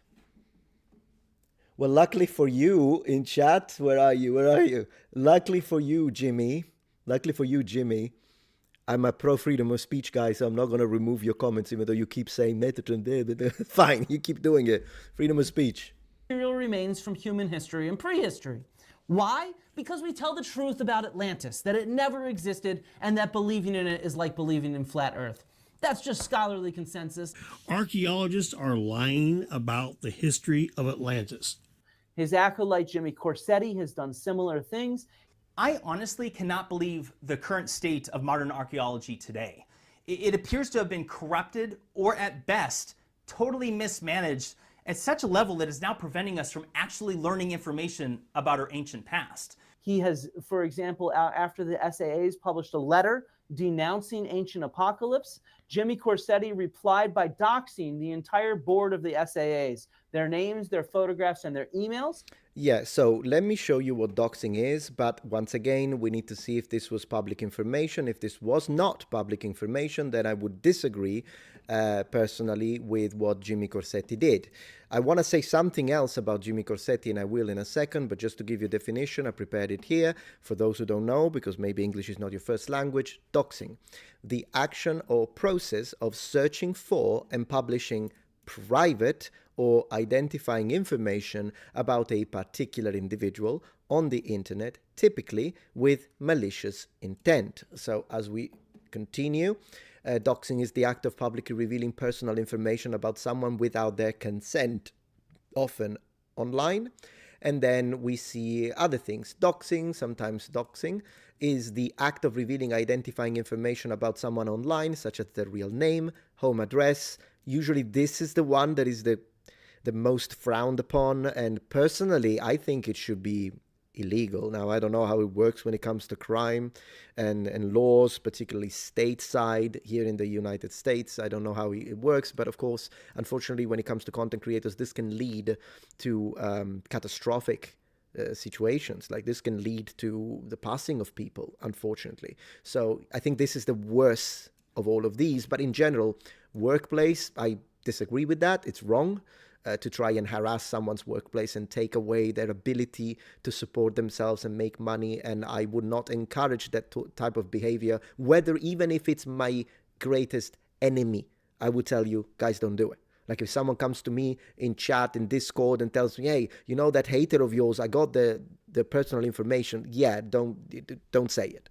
Don't do that. So phone, financial, and of course, I imagine email and personal name and all real name. Yes, it will be doxing if this is private information, just to give you some clarity on what's being discussed here. And I think that that's wrong to do.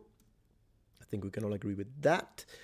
Thank you very much for the super chat, Vladstein. You're always very generous during live streams. Have you seen Randall Carlson's video on the Forgotten Cataclysm? And what do you think of Randall's expertise overall? I don't know, but it could be the topic of one of our next streams. I've never watched it, so I don't know. Appreciate it. Hey, Daniele, good to see you here. Look at the guy. Playing by the rules always pays off. Yeah, absolutely. Absolutely. You say Miguel explains doxing is illegal in many places. Yeah, and that's good. That's good. Cool stuff. All right. And he said that these are people that are making these decisions and they should be targeted. And in particular, when somebody asks him how, he said that they should review their books with appropriate reviews on Amazon and Yeah, I disagree with that. I think that's wrong. appropriate reviews on ratemyprofessors.com. So and I don't disagree with Flint Dibble in this. Happened to Professor Bill Farley. There's this one guy, he's a huge YouTuber, he's like 1.5 million followers. Oh, okay, and, it's not who I'm thinking no, of. and this guy, he convinced, he directed them at several people, one of them was me, and asked them to write fake reviews about us on the internet. As a truth supremacist, anything fake, I hate. I saw somebody else talking about this, I think. Yeah, it might have been Hoops or somebody, one of those guys. Because it was, or Flint Dibble maybe, might have been. So we were, so I had like 15 fake Rate My Professor reviews appear. That was like very weird day. And I tried to get them taken down, and they deleted some of them. Some of them are actually still up, and they're hilariously fake. They're clearly written by like 62-year-old men in their basements. Who definitely have never taken my classes. But they also called my employer, tried to get me fired. You can find, it's a good comeback that you're saying Arcadian51 on Twitch, but when you say, but you didn't show the context for Professor Dave, I did on the video, so I would suggest, I told you exactly. Plus, just go down his comment section. It's Professor Dave, you're right, so I'll say that. Professor Dave uses foul language and really talks down to people in the comment section, and he does it for hundreds and hundreds of comments, by the way. It's what a waste of time. I'm gonna speed run Ghosts and Ghosts with the amount of time that he's whatever.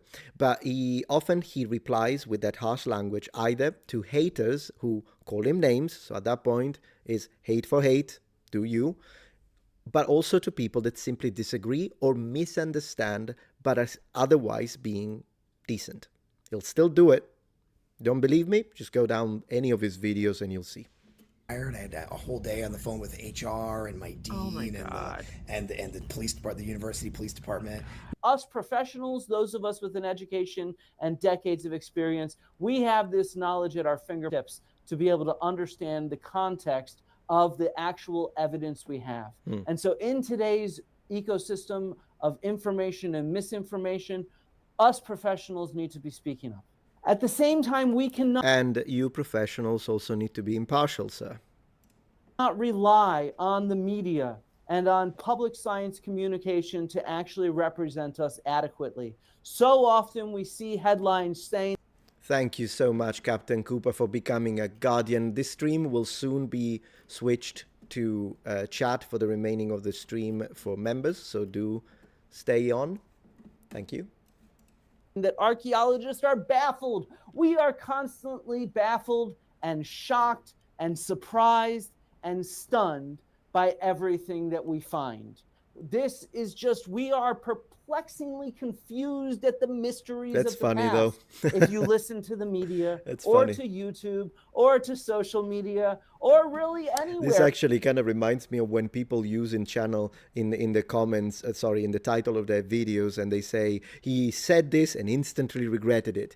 Mr. Imhotep used that with me a few times. Let me just make it clear. I might even make a dedicated video. I regret nothing.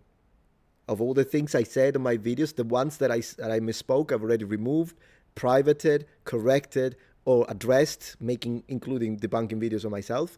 But I definitely don't regret what people say I regret. So if you see Metatron said this and instantly regretted it, I didn't regret anything. Just so you know. From CNN and documentaries onwards, it's all about mysteries and us being completely confused. The Osceola River has some of the densest terminal Pleistocene and early Holocene occupations in the American Southeast. We're definitely in Florida. We don't just do random dives. We go back from the... Okay, so I want to skip to the section about Netflix, but I want to say one thing. So I don't particularly care. Let's open it. Boom. Okay, Jimmy Corsetti. So I don't particularly care. I'll go into this in a second. I don't particularly care about the way these two sides attack each other when they both do it, okay? So if you have one side and the other side, and one is being very polite and the other one is being excessively rude, then I'll be on the side of the polite, whether or not I agree with them. But if they are both attacking each other, at this point, I'll say, do whatever you want. You're all grown adults. Speak however the heck you want. I think it's the speakable language used by, but whatever the heck. They're having an argument. I don't particularly care. One thing I can say, though, when it comes to Jimmy Corsetti, is that at least with me, just like Minuteman, Milo Rossi, was very polite towards me, so was Jimmy Corsetti, because he did this, and I do want to say. He said, if you're interested in more information on the alleged Giza Pyramid discovery, this video by Pure Metatron is must see. He watched the entire 4-hour presentation in Italian to get to the bottom of the claims, and it's genuinely wild. So he was very polite with me. So at this moment, I'm not necessarily going to judge this man. I might do a little bit of an investigation like I'm doing now with Flint Dibble, but at the moment, yeah, when he argues online with the other side, they are very rude to each other. Okay, I don't care. They can do whatever they want. But what I'm saying is, at least towards me, Jimmy Corsetti was polite, so I do appreciate that, and that's something I wanted to share, just like I appreciate on the other side Milo Rossi being polite with me. And that's just one, because these days, it is what it is. I think we need to first establish, okay, but is the person at least being decent towards you? That's the first thing we need to ask, and then we can discuss the arguments. Okay, let's see if we can get to the Netflix part. Skip this, we got it. Okay. Let me see. I want to get to the Netflix section. Where is the Netflix section? Okay, this is the part again that I can't show. I hope it doesn't offend anyone, but it's the part that I can't show. Anyways, there is a section about Netflix that I'd like to see. Maybe it was further earlier on. I don't think I skipped it by mistake, but it might have been earlier on. Yes, because I don't remember this. So, yeah, it probably was earlier on. I'll see if I can find it. For now, I'll ask you to trust me, and then I'll look for it. Maybe if we switch to the second part of the live stream. But anyways, and so there is a section specifically about Netflix where he condemns, I'm going to look for it now, but it's a section where he condemns Netflix, and he says that Ancient Apocalypse is not a documentary, not supposed to be trusted. How can Netflix allow this? That kind of situation. This is the part that I'm going to have a direct question for Mr. Dibble, and if he wants to come and discuss it here live with me, one of these days I'll organize it. But here's my question for you, Flint Dibble. You consider the documentary, the show, Ancient Apocalypse, wrong, and that it shouldn't be on Netflix, because you say it's not a documentary, it shouldn't be called a documentary or a docu-series, because otherwise people may think that there is more authority behind it, and in fact, you think it's wrong that it's even there in the first place because it's pushing white supremacists, it's pushing incorrect history. Great. Now here's my question, Flint Dibble. What is your opinion on Cleopatra, the documentary on Netflix? I'm going to show an image here, because you see, since you're not going to do it on your own to be impartial and call out both sides, I'm going to put you in a position where now I'm going to ask you the question. Because here's the thing. What is your opinion of this? Because it is a documentary on Netflix. So, do I agree with Flint Dibble? Should they remove the word docu-series or documentary if it gives it an appearance of authority and absolute correct, academically approved truth from Ancient Apocalypse? Sure, I agree with him. Great. But then they need to remove documentary from Netflix Cleopatra, though. Okay? Here it is, a Netflix documentary, Queen Cleopatra. It's not that it's a matter, because some people say, oh, is it because Cleopatra, they're showing a black? No, they're not showing Cleopatra black. They're showing the entirety of the Ptolemy family black, and that's incorrect. Show me a Kandake. They were black. And if you show me a black queen, Kandake, and you show her white, I'll complain about it. You guys tell me, look, no, I don't think it's going to happen, but Netflix took freaking, I don't know who, they took a blonde, blue-eyed girl, and she's playing the Kandake Amanirenas, and they call it a documentary. Could you imagine that? But imagine in an alternative reality. Let's say they do it. Tomorrow they do it, because they got a lot of money for it. and these companies only care about the money. If they do that, I'll make a debunking video and I'll ask them, hey, remove the word documentary. This is nonsense. The Kandake were black. Stop changing and race swapping. But due to the fact that this happened, I have a question for Dr. Dibble. What is your opinion of this? Dr. Dibble, what is your opinion on this? Are you going to say it? I'm looking for you. I'm happy to discuss it live. I'm happy to pre-record. And then if you are not comfortable doing it live, and I'm happy to just see a video, maybe a comment. Leave me a comment, because you know who left me a comment? Man, this live stream. Do you want to know who left me a comment? Filippo Biondi left me a comment. Filippo Biondi from the three, Armando May, Corrado Malanga, and Filippo Biondi, the team. He left me a comment. He did. He did leave a comment. And I have to say, a very good comment. I'm going to show you now. So we're going to get into the second section of this. So when it comes to Flint Dibble, and this was the part that I really wanted to show with you. Up to this point, now that I found out that that's how he argues, and he doesn't seem to be impartial at all, yeah, I don't like his rhetoric. I just don't. I don't like his rhetoric at all. I think he's being biased. I think he's dog whistling. I think he's virtue signaling, most importantly. And yeah, I don't appreciate that. But that's where I am right now. But now let's have a look at Filippo Biondi. In the meantime, I want to show this. John, thank you for the support. I watched a few Jimmy videos a while ago. He was full of loaded questions, leading the audience to believe they were a super epic civilization 12,000 years ago. I see. So basically, Jimmy Corsetti is on the same line of thinking as Graham Hancock, but still not a rage-inducing as Flint. I understand that. So yeah, as I say, I personally don't believe in a super epic civilization 12,000 years ago. Although then again, when it comes to super epic, I would like to, in fact, have Graham Hancock here on the show when next time that he comes to America. I believe, because he doesn't do online interviews, he only does in person. So if he ever comes back to America to film season 3, I will ask him if he wants to join, and I'll be more than happy to have him in my house. In fact, I'll offer him a coffee, and then I will ask him precise questions as to what he means when he says advanced, what level of technology we are talking about. Like, I have some questions. I personally am not convinced by this theory. With that being said, I do understand what the rage-inducing, because yeah, I mean, and again, I'm a monk in morphine, guys, but even I get a little animated. It's the Italian blood, it's the diluted pizza, gets a little animated. Oh, that's fine, Arcantos. I think he was just being like it informal language when he says super epic. It's informal language, but I think he means an extensive civilization that was so influential globally as to be indeed something that our history books will be revolutionized. But I want to know the level of technology, what kind of technology, because I don't think Graham Hancock believes in the ancient astronaut theory. I don't think he talks about aliens. So already this fact that it's like, oh, it's either white people or aliens. Well, if he doesn't believe in aliens, that already removes one of the two. And then the idea that it was white people. But because I mean, to me, when we are looking at ancient Egyptians, we are looking, to me, at a Semitic people.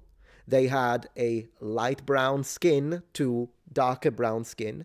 When you are at least in the Delta region, that would be the majority. There were some settlers who were white, but this is more in the later period when it were under Rome and Greece and specific settlements. But in general, just because someone is from North Africa doesn't mean they're black Africans automatically. There are black African settlements, but they are singled out by the likes of Diodorus Siculo, if you want to have a source for it, which tells us this settlement where people were Ethiopians, meaning black, which means the other settlements are not, otherwise you wouldn't single it out. So there are these hints. It's true that there was a certain presence of black individuals in North Africa, absolutely. I would say when it comes to Egypt, it would be mostly in Upper Egypt. Do remember that Upper Egypt is the one further south, because it's the way their maps are upside down from our point of view. So Lower Egypt is the Delta region, and Upper Egypt is when you go into the borders with the Kingdom of Kush. So it makes sense that there would be a higher percentage of individuals that we would describe as black in that area, and they may have integrated in the local population, and so they would be Egyptians and they would be black. But the idea that all Egyptians were black is nonsense. And so I'm not saying they're white. Who's saying that the Egyptians are white? I'm saying they're Semitic, and with a certain component of black, depending on which sections, but I'm not saying that they're white. Now, given the Ptolemaic dynasty, yes, they would be white, at least white in the sense of light-skinned Europeans, because they were Greeks. So yeah, that would be a white ruling class. You could tell me, yeah, but white to me only means Western European and American. All right, or Nordic. Okay, then they're not white if you use that term, but they're still European, because Greeks, differently from what antiquity, world of antiquities tried to state, Greeks are European. Italians are European. Now and then. So there is that. But anyways, this is what I wanted to talk about in this section. I want to show you that comment now from Filippo Biondi. I will, however, enter now the members only chat section, because Friday is a live stream that I want to dedicate to members. Today I had a lot to talk about. It was very spicy, which is why, differently from usual Fridays, I kept the chat open for a lot longer. But from this point on, we're going to move into members only. I will reopen the chat later, by the way. And do remember that if you're not a member, oftentimes during these sections, wonderful members of the community, including the members, will gift memberships, and these memberships will be given randomly and distributed among the people watching. So if you're not a member, it does happen a lot. You might become a member. The other day, we got 35 memberships gifted, and so a lot of people became members, and then you can enter the inner circle, if you will. So I appreciate that, but we're gonna do that, and every time that we do that, I love to do something which is a little game, and it's in the next 5 seconds. I'm gonna switch to members. Let's see who is going to leave the last regular chat in, and then we'll read Filippo Biondi. It's gonna be great. In 5, 4, 3, 2, 1, Muppet. Okay, let me share my screen. And the winner is Alan Shaw. Is the last regular message that we see. Why does Dibble need to address general silliness? He'd need to quit his job to meet that ridiculous Oh my gosh. Anyways, thank you for the last thing. Appreciate that. And dear members, welcome to the inner circle. In fact, I have to say it this way, guys. 1 second. And then I get back. Welcome to the inner circle.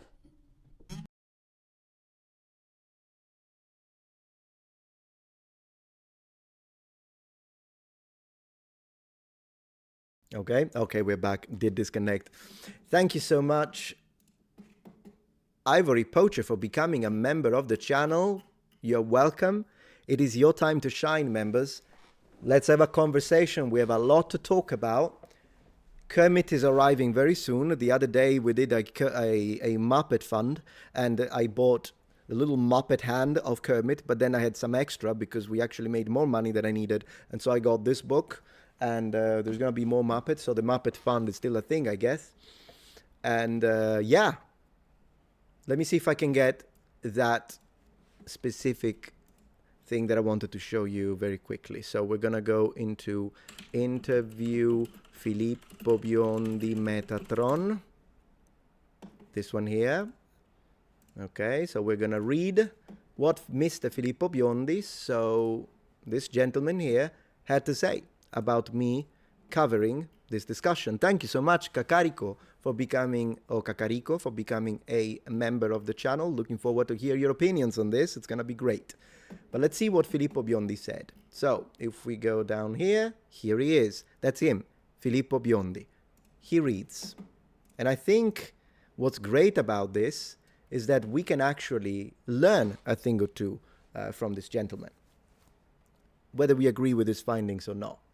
So, dear Metatron, I hope this message finds you well. Allow me to extend. I do want to have you guys on the side here. There we go. All right. Dear Metatron, I hope this message finds you well. Allow you to extend my heartfelt gratitude for your thoughtful commentary on the interview I had the privilege of conducting with Jay Anderson. Your detailed reflections are deeply appreciated, and I'm truly honored by the trust you have placed in the acoustic scanning techniques we have employed to explore the Giza Plateau. Now, up to this point, I gotta say, guys, he's a gentleman. Okay, we can disagree, and I still don't like neither Armando May nor Corrado Malanga, I'm going to say it. But Filippo Biondi, I told you, I thought he was the only one I liked. I told you, and this kind of reflects that that just because he's polite doesn't mean he's right with the findings. But do keep this in mind. I think he can teach, particularly the people that were very rude and all these things, he monstered, white supremacists. Maybe he can teach a thing or two when it comes to exactly David Lopez, when it comes to professionalism and that. So I think this speaks highly about him. I must also offer my sincere apologies if my English at times may have lacked clarity during the interview. As a non-native speaker, I am ever grateful for your patience and understanding. In the spirit of fostering constructive dialogue, I would like to gently clarify a point regarding the distinction between the terms use and utilize, which I believe may enrich our discussion. In the English-speaking world, particularly in technical contexts, one often encounters references to a user manual rather than a utilization manual, highlighting a subtle but meaningful difference. Allow me to illustrate with a simple analogy. Consider a hammer and a nail, with the task of driving the nail into a wall. In this case, one would naturally use the hammer as it is designed precisely for this purpose. However, if a hammer is unavailable and only a stone and a nail are at hand, one might utilize the stone to accomplish the task. The term use thus denotes employing an object for its intended purpose, while utilize suggests an innovative or unconventional application of an object to achieve a goal. I love how you explain this, by the way, and we'll see why he's saying this, but yeah, that was pretty good already. In this sense, utilize reflects a creative adaptation, often born of necessity to fulfill a purpose. Here in Italy, we frequently utilize objects in resourceful ways. I don't think he knows I'm Italian, by the way. If he tells me here in Italy, I think he thinks I'm not Italian, which is kind of funny, as the right tool is not always at hand. He's correct. This practice, I believe, sharpens our ingenuity and fosters inventive solutions, a quality I find deeply enriching. I commend you wholeheartedly for your engaging and insightful broadcast. Your dedication to exploring such topics with rigor and curiosity is truly admirable. With warmest regards, Filippo Biondi. This coming from a person whose arguments I have relentlessly attacked, particularly his two the other two members of the team. Not really him, because I don't have the technical expertise. I don't have the technical expertise to discuss whether or not this new technique applied to synthetic aperture radar could work or not. I was hoping that Flint Dibble, in his dedicated video with the professor from California who is a SAR technology expert, were going to explain to me why this supposedly cannot work, since I am dubious and skeptic when it comes to the structures under the pyramid, and yet all they did was laugh and make jokes about vibrators. So at the end of the day, if the professionals are not going to explain it, and the guy here, at least, I don't know. At that point, I can't say it. Yeah, Sicilian is an Italian, Benjamin. At that point, I don't know. I don't know if his technique can or cannot work, and I'm going to wait. I'm going to just push them to prove it for people like me, like us, prove it by making it work on sites that are underground. So not just the laboratories of the Gran Sasso d'Italia in Abruzzo, central Italy, but in general places that are under the ground. Okay? And that's the thing. Thank you so much, Jasper Owens. Man, you always give the membership. You're great. I really appreciate your support. It was received by Luna Corvus, which is an awesome name. And but I want to say, this is our gentleman answers constructive criticism, because my criticism has always been constructive, particularly when it comes to him. What I did attack ruthlessly, and I was brutal, was the presentation led and created by Armando May, which was supposed to be the historical foundation of the reason why they say, yeah, these shafts are the holes of Amenti, and here is why. He failed miserably, and I relentlessly attacked that presentation, and I think I did a very good job at doing it. And I also attacked Corrado Malanga's interpretations of the data acquired through the scans, because I think that he has a monumental bias, and the bias I justified by showing and translating from you directly from Italian the interviews that Corrado Malanga has done up to 4 months ago, not 12 years ago, 4 months ago, when he talks about how the aliens kidnap people, abduct people because they need to steal their souls, because aliens have spirits but they don't have souls, and they are a giant. There is a giant crocodile, and they smell, and they walk around with the grays, and they go through the walls, take people, take them outside, steal through the walls, put them into a rotating UFO, take them upside in the air, insert microchips in order to harvest the soul, because that's what they use in order to extend the life of wounded aliens that are about to die. Because he believes all that, anyone can believe whatever they want, but I'm going to say, I'm going to see a little bias there. If now you see in the data that shows shaft under the pyramids, if you're going to believe maybe it's aliens and also Lamenti, because I know that you believe that. Just like I recognize my bias as a Christian when I review data that is historical and has to do with Christianity. I have a bias. I just try to reduce it as much as possible, and one of the ways to do it is to collaborate with a team, including my lead researcher, who is an atheist, and we continuously keep each other in check. Because he has his own bias, by the way, when it comes to Christianity due to his atheism, and I have my own biases because I have a desire to find proof of stuff that is in the Bible, because, yeah, I love Jesus, so that's a bias, and I recognize it.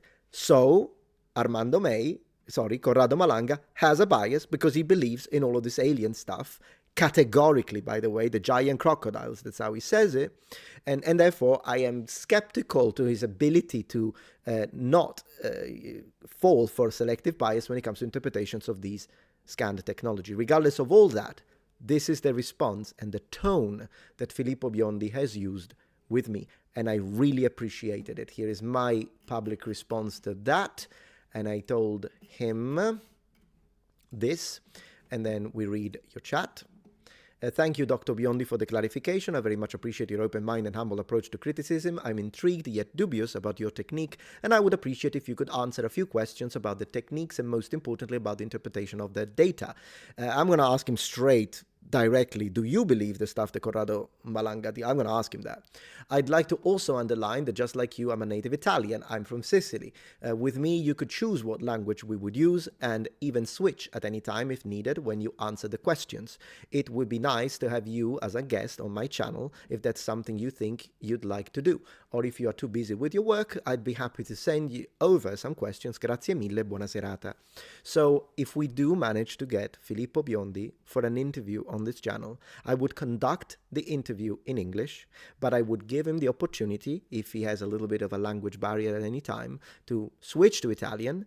I'll ask him to keep those sections a little bit on the short side so I don't bore the audience, but then he can speak in Italian and I will translate right off the bat, because that's something I did for 10 years before I became a YouTuber. I was a teacher, and I was a teacher for 10 years, but I was a simultaneous interpreter for 3 to 4 years. So I am trained to do that. I can do it on the spot. I don't need a dictionary. I don't need anything. I can do it.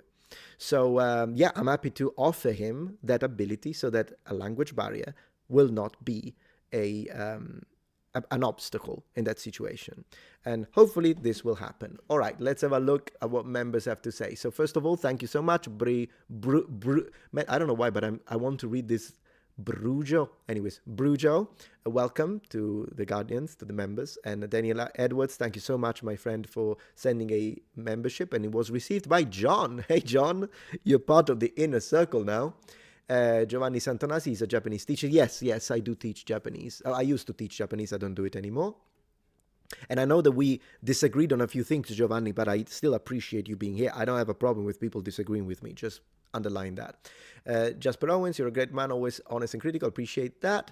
It's not that hard to be polite. Exactly, Cozy. Look at this. I mean, this is a gentleman like that. And I'll have to underline that it kind of makes me feel a little proud that the Italian is being very gentlemanly, and he has received a lot of attacks from people that don't believe, and I personally don't think there are shafts out there under there. I'm not convinced, but I'm open to the possibility, but maybe there is something down there, and I would really love to see them dig. Also because the other night during live stream, because as you know, I stream Monday to Friday, 5 p.m. Central, and yesterday we were streaming, and at one point I had this connection. I noticed one thing, because whenever we think about this idea dig, you think, well, yeah, Metatron, but they can't put up an entire dig situation, like with how much do they need to dig? 648 meters? Not going to happen. It's going to cost a lot.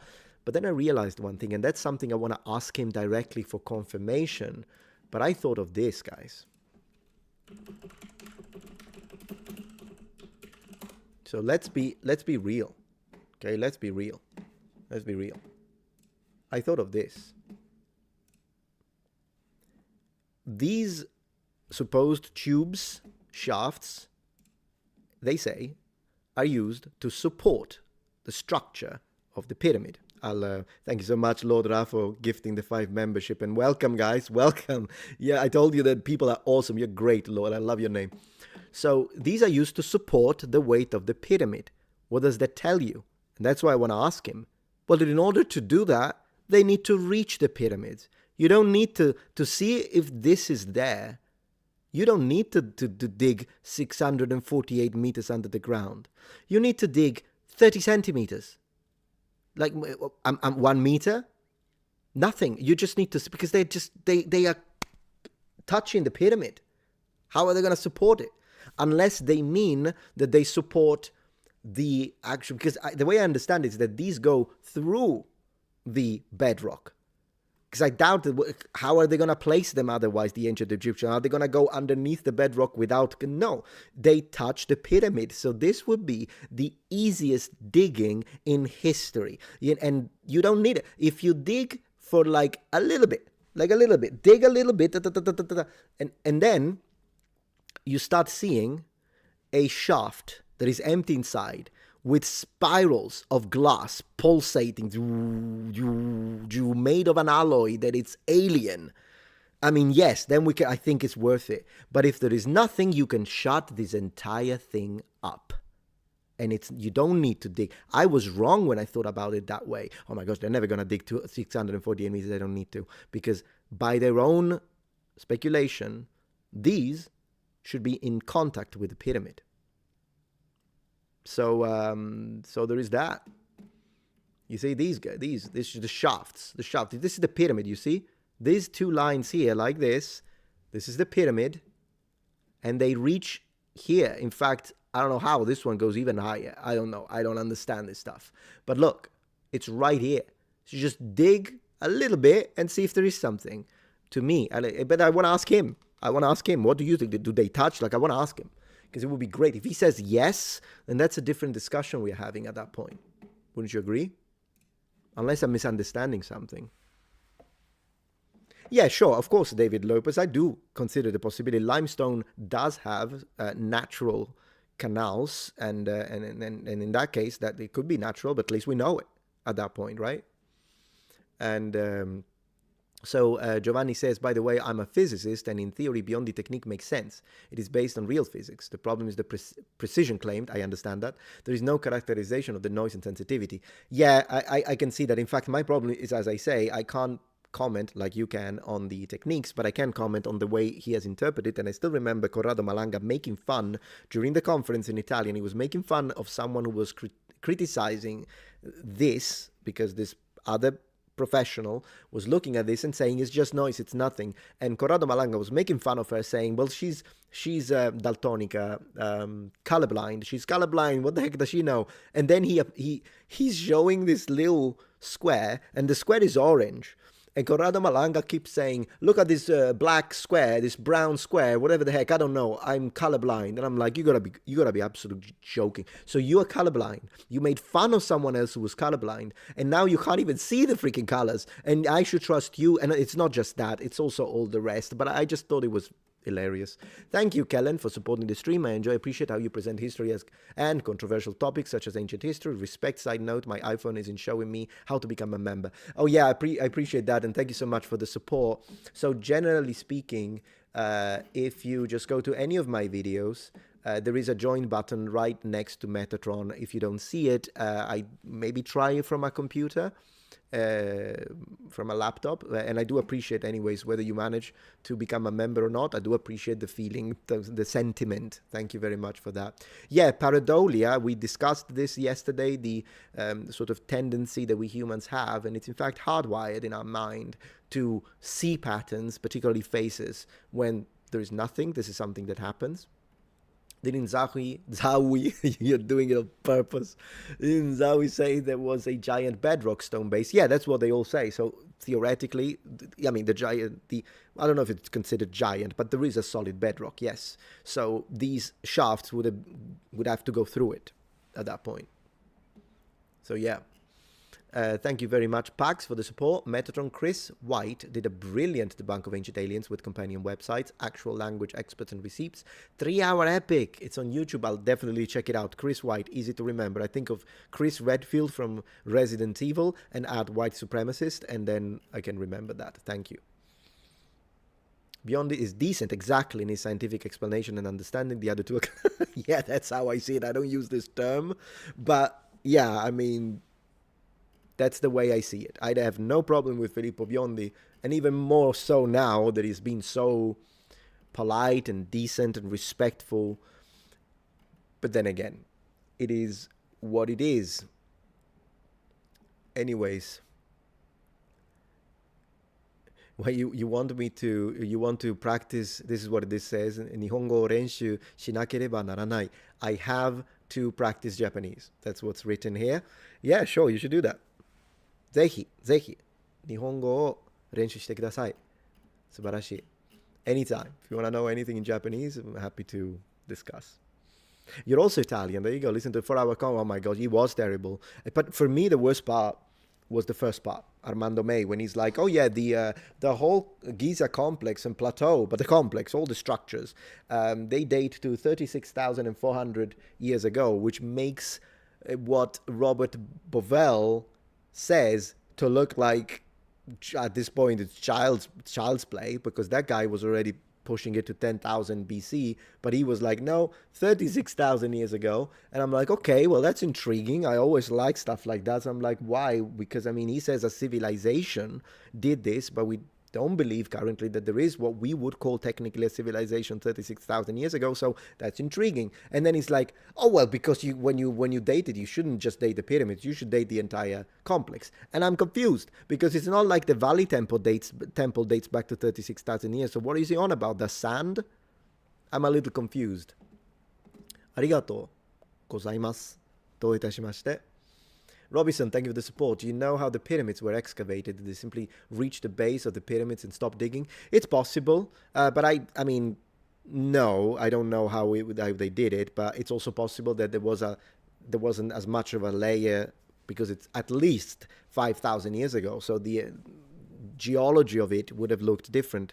And then again, if the alt history people actually have this one right, and the pyramids date back to 10,000 years ago, or maybe even further, if this is proven, then who knows? I mean, it would have looked differently. That's one of the things with archaeology. It's always about strata, isn't it? Because layers after layer after layer, they do change the environment.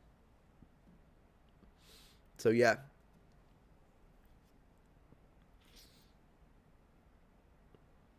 We'll have to look. I am aware of the Greeks, Vladstein, and I think I should make a dedicated video, because it is true that the Greeks do mention passages under the Sphinx. Yes, that's true. And I would like to, however, review the original Greek and maybe have a look at that, because that's what I did with, for example, the claims about Jesus, because there was a whole situation with YouTubers talking about Jesus, and they were saying that in the Bible, and specifically they were talking about the Revelation, the book of Revelation by John. And then they were saying that in that book, it says that Jesus was black. So we reviewed because I'm always intrigued. It's an ancient language. Let's have a look. So I reviewed it with 2 specialists. So we looked at it with Luc Ranieri and with Raffaele Turigiano. And then I shared it to another member of my team who's really good with ancient Greek. And myself, 4 people looked at that passage in the original Greek. And the passage in the original Greek, the passage that they usually refer to say that Jesus was black, not that I'm saying, I know it's stupid, I gotta say, yeah, I'm not saying that Jesus was Nordic either, okay? He was a man, and to me a god, but also a man, if you want to look at it from your perspective, if you're atheist, man, for me, a man and a god, regardless, from that area, and so he would have looked like everyone else in that area, which is, ancient Roman Judea, whatever. But he, so in this passage, which is after his resurrection, so already, even if you look at it from the perspective of what we are reading in context, it's after the resurrection. He's got like eyes that with light, like it's different. That's not a representation of what it looked like in life. But regardless of that, there is the part that it does say, in fact, that he had feet of bronze. You're familiar with that, yeah? Now, people use that to be like, well, bronze, who else is bronze-skinned? Black people, because bronze is kind of a hue of brown. Therefore, it's saying that Jesus was black. We reviewed that. And first, it's only his feet. As we were reading it, and guys, we looked at each other, and we're like, oh my gosh. So as we were reading it, yes, it did say that his feet were like molten bronze that had been specifically fired, so put into fire. I'm going literal now. I'm going literal with the terms. So what does molten bronze? Not bronze in the modern sense, also because ancient bronze usually looks more yellow. So it's not like you look at that bronze cup in a video game and it looks kind of a brownish. Yeah, that's not a great representation of all forms of bronze when it comes to statuary, when it comes to a freaking spearhead. They all look different. And generally speaking, when we look at the actual hue of bronze used in classical antiquity for weapons and armor, for instance, then it's normally kind of a dull yellow, dull golden look when it's very well polished. Because it's due to the constituents that are being used, how much tin, whether there are other additions to it. So already that, but whatever. Molten bronze. Okay. You ready? You ready for molten bronze? Okay. Here he is. So this is molten bronze. Okay, this is molten bronze. So tell me one ethnicity on Earth that looks like this. It's a glowing, resurrected, celestial being. It's not an indication of, oh, he must be from Congo. All right, let's be honest about this. It's this. This is his feet looked like this. When it comes to his face, it says, because there is the section about the face and the hair, and we reviewed it. And, you know, these are people very knowledgeable in ancient Greek. So we reviewed it. And it said that he had his face and his hair were white as snow, yea, white as wool. It wasn't talking texture. It was specifically talking about the color of snow. And we know, because you know how we know that? That it is not talking about texture, because we took the exact word and we used it in comparison with all the rest of Greek literature. There is a website that allows you to do that. And we looked at every single case in ancient literature of that period where they use that term, and it's always talking about color, never texture. So we did a textual analysis. So am I now going to say that Jesus was white? I'm not going to do that, because it's post-resurrection. He's a celestial, glowing image that anyone, by the way, in the 1st century would have known, because people would know what this looked like, because metal was molten. People had access to that. They could see it. It's a little different to how it is today for his feet. And his face was glowing white. That's the description, and that is the passage that is often used by a certain category of people to justify that Jesus was black. So the justification is incorrect, and we translated it just to look at the truth. But it is a beautiful image, by the way. This shouldn't be about which ethnicity can claim him. This should be about what a glorious image of a resurrected God. To me as a Christian. You're not a Christian? Well, look at it as beautiful poetry then. But it is poetic as a description. It's not about ethnicity. Not everything is about ethnicity and sexuality. Believe it or not, I gotta say that. But yeah, so that's as usual.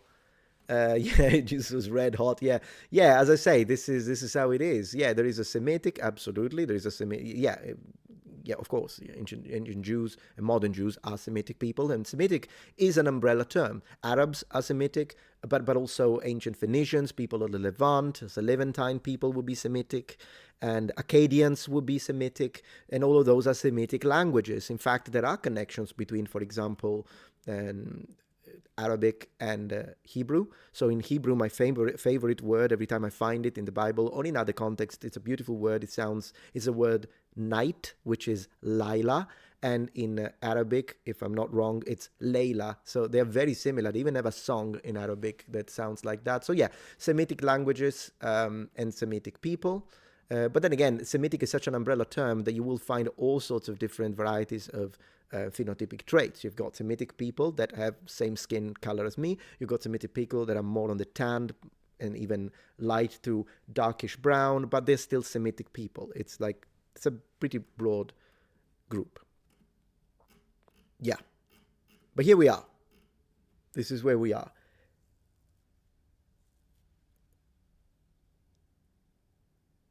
Could someone put in the Discord link, please? Yeah, and also, once again, for those of you who are members, I'll put it now. But for those of you who are members, there is also a... sorry, I need to move this. There you go.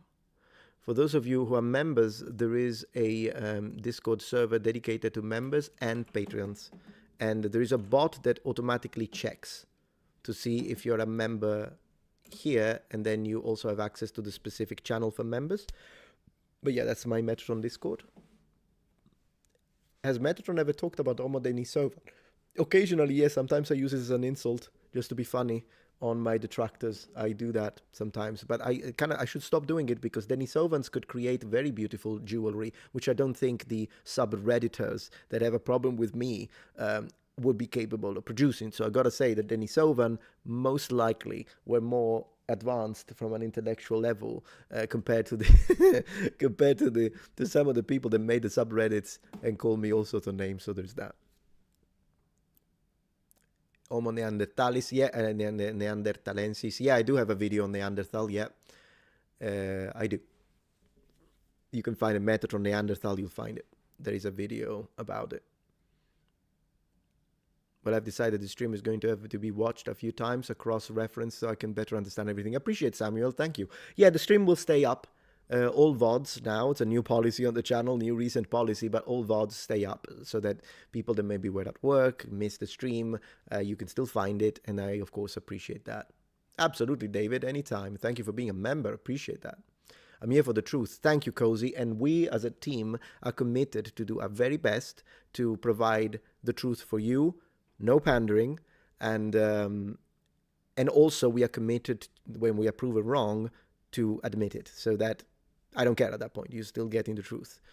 Giovanni says, the lady that organized that conference is really into New Age stuff. Yes, she is. Man, Zaki is not going to like her. I know that environment because I had a girlfriend that was much into New Age things. There is a particular style of Italian New Age. You're right. Yeah, you're correct. I remember when I first started watching the conference, and in fact... I don't know if you guys saw this, but I'm going to show you, since we don't need all of these now. If we go into my channel very briefly, since we are on this topic, and we kind of scroll back a little bit and get to the part where I actually address the conference, which is... man, I post a lot, don't I? Goodness gracious. Calm down, Metatron. What are you trying to prove? Seriously, man. Okay, I don't know what it is. I think it should be... Did I scroll past it? I think I scrolled past it. This is a good video of mine, by the way. The one about Hittite composition.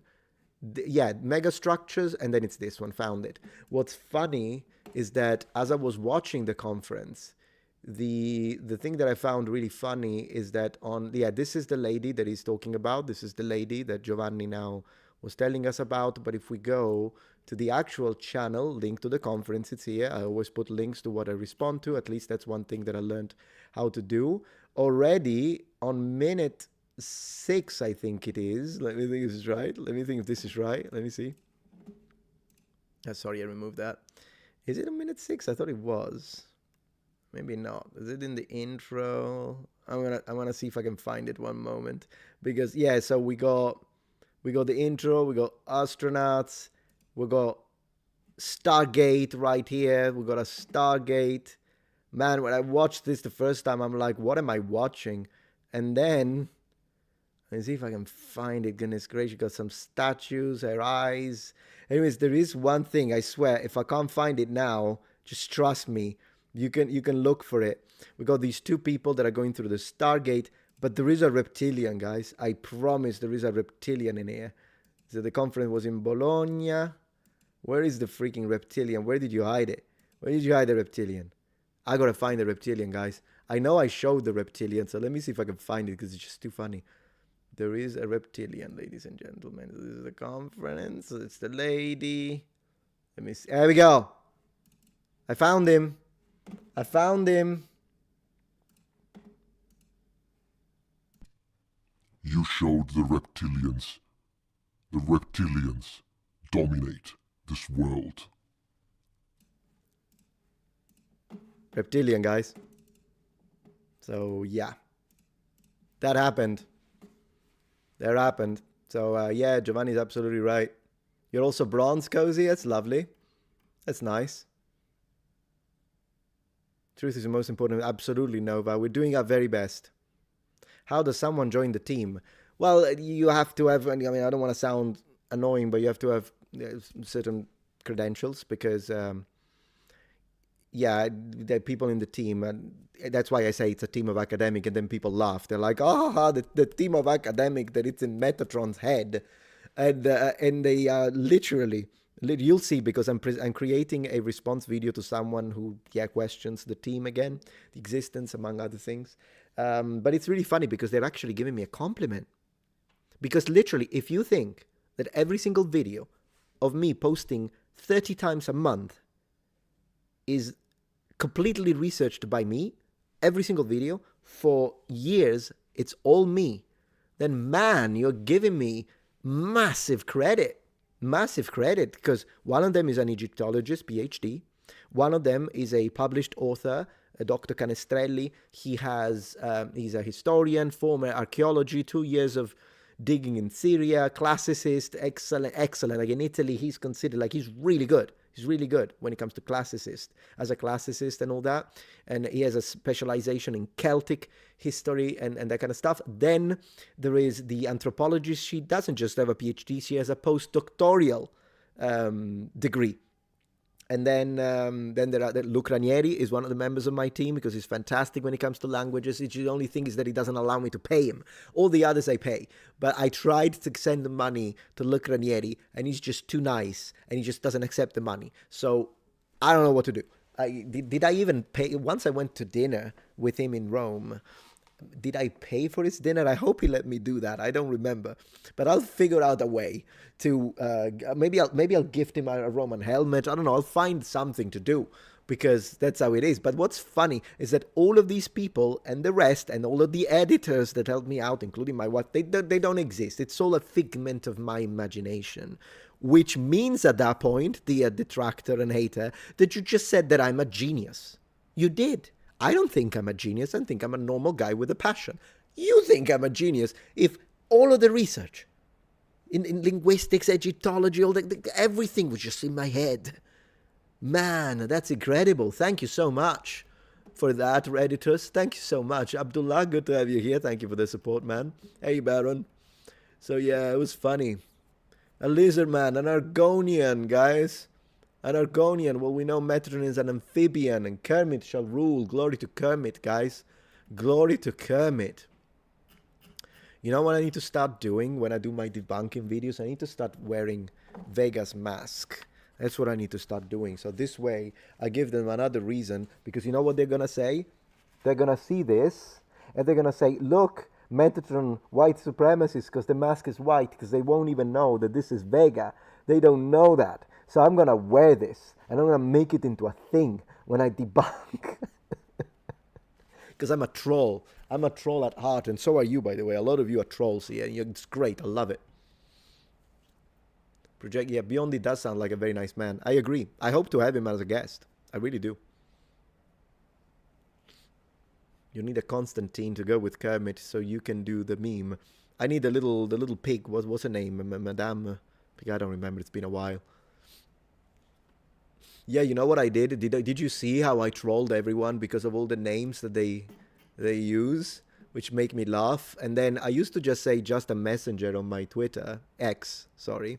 But then I added truth supremacist, truth centric, and lifephobe, because they tell me, they accuse me, the detractors accuse me of being a a white supremacist, so I swapped I want to maintain control over the narrative, so I swapped with truth supremacist, so it's still real. Yeah, I am a supremacist, but of truth. I'm truth-centric because they accuse me of being Eurocentric, and that's, by the way, I'm making a video to discuss what Eurocentricity is, compare it with Afrocentricity, see how they are viewed by the general public, and then why you should really be truth-centric and not X-centric, in the sense that if it denotes your personal interest because you either like it or you're from that area, then I have no problems with you loving and centering your studies into your area. So if you are from Europe or you are an American but of European heritage, and you're like, you know what, I'm just interested in European history, that's fine to center your studies into that. That's your interest. The same with someone from Africa. I'm interested in my area. If you're from the New World, but imagine that you're from Mexico or you're from another area, Peru and Chile, and you want to know Mesoamerican civilization, that's what you're interested in, there's nothing wrong with that, it's absolutely fine. But if it comes from the idea of, we think of a certain superiority and we're going to push racist ideas, then that's, no, yeah, I don't support that. At that point, I think what matters is being truth-centric. And then, of course, this one is because of all the phobe accusations, and I'm going to say, yeah, there is one thing that I'm phobic of, and it's lies. So I just wanted to troll people like that because I just find it funny, guys. I don't know what to tell you. It's funny. It's funny. The cutting edge is the sharp edge of the fringe. Absolutely. Absolutely. Why do they say that to begin with? Because of this, my friend. I showed it earlier on the stream, but it's because of this. Because I make content like this. And content like this, unfortunately, upsets people because people are tribalistic. So, apologies, I want to remain here. I have made videos in the past that really upset people on the left, and they're here. Some people, not everyone, by the way. And then I've made content that upset people on the right. Once again, not everyone. And so, when I make these videos, they call me transphobic, homophobic, white supremacist, racist, bigot. That's what they say in the comments. And then when I make these videos, they call me woke. I will give left-wing haters the fact that they are more imaginative with the insults. Right-wing haters usually just call me woke. So I wish that people on the right would be a little more imaginative.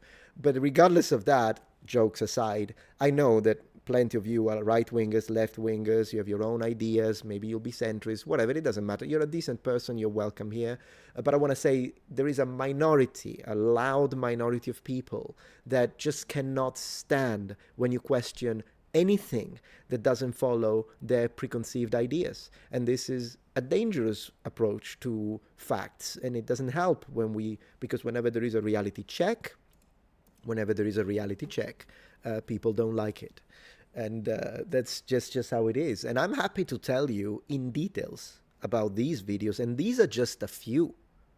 I just compounded this because there was a guy that I'm creating a response video to that kept insisting that I was a right-wing grifter. And so to prove him wrong, I put this little list together just to show him, you're silly by saying that. Because what right-wing grifter would then completely annihilate his entire grift by making videos? I know how to fix it. Fixed. By making videos that are not pandering then to this supposed, entirely, in fact, he says alt-right, because they have to put alt on that. You're an alt idiot. But it's alt-right pandering. Well, this wouldn't have worked, and this is just a little bit. I have my own ideas, of course. I have my own political leanings, very moderately, but I do have my own political leanings. I just don't share them. Just like I'm a religious man, but I tend not to share it because I want to keep the platform secular, right? For respect, because that's what people come here for. And then if separately you want to ask me about my personal faith or my personal political ideas, nothing toxic, by the way. I think you can imagine that. I'm not a hateful man, but I do have my ideas. Well, we can discuss them. But when it comes to truth, if you ask me, I'm not going to hide evidence because this evidence is on one side or the other side. I don't do that. Thank you, David. I wanted to just recommend the YouTube channel Religion for Breakfast. Oh, yeah, I heard of them. The videos are well done. Thank you for offering to help with Japanese. Absolutely, David. Any question you have, I'm more than happy to. So let's normalize secularism, says Baron. Yeah, as long as they don't try to remove completely, Christianity, because at that point I'm going to fight back. But yeah, if people... I think it's important to keep something secular, even as a religious man, so that people come here and they can see, okay, that's what he's talking about. He's just talking about the history in this case. He's not trying to push an idea. But yeah, the videos are here. And even by sharing this, I share this, maybe will offend some among you. You're the real one. I appreciate that, the Andrew.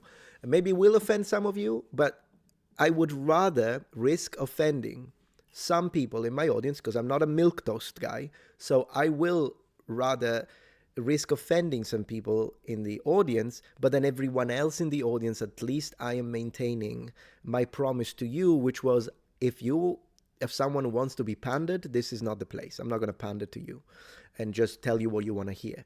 But I will tell you, based on our analyses of the data, whenever you ask a question, I will say, I don't care about the backlash. I don't care about all of that. I'll tell you how it was. And that's the promise. Thank you, Alan Beast, for becoming a member. Thank you for joining the inner circle, my friend. Better for political office. Oh no, I think it would. I don't know. Politics is too toxic. Like when sometimes I see people like Destiny on the left or Andrew Wilson on the right, and they seem to be constantly angry, and I'm like, ooh. I mean, I get it that they are rich, but I don't know if I would want to do that for.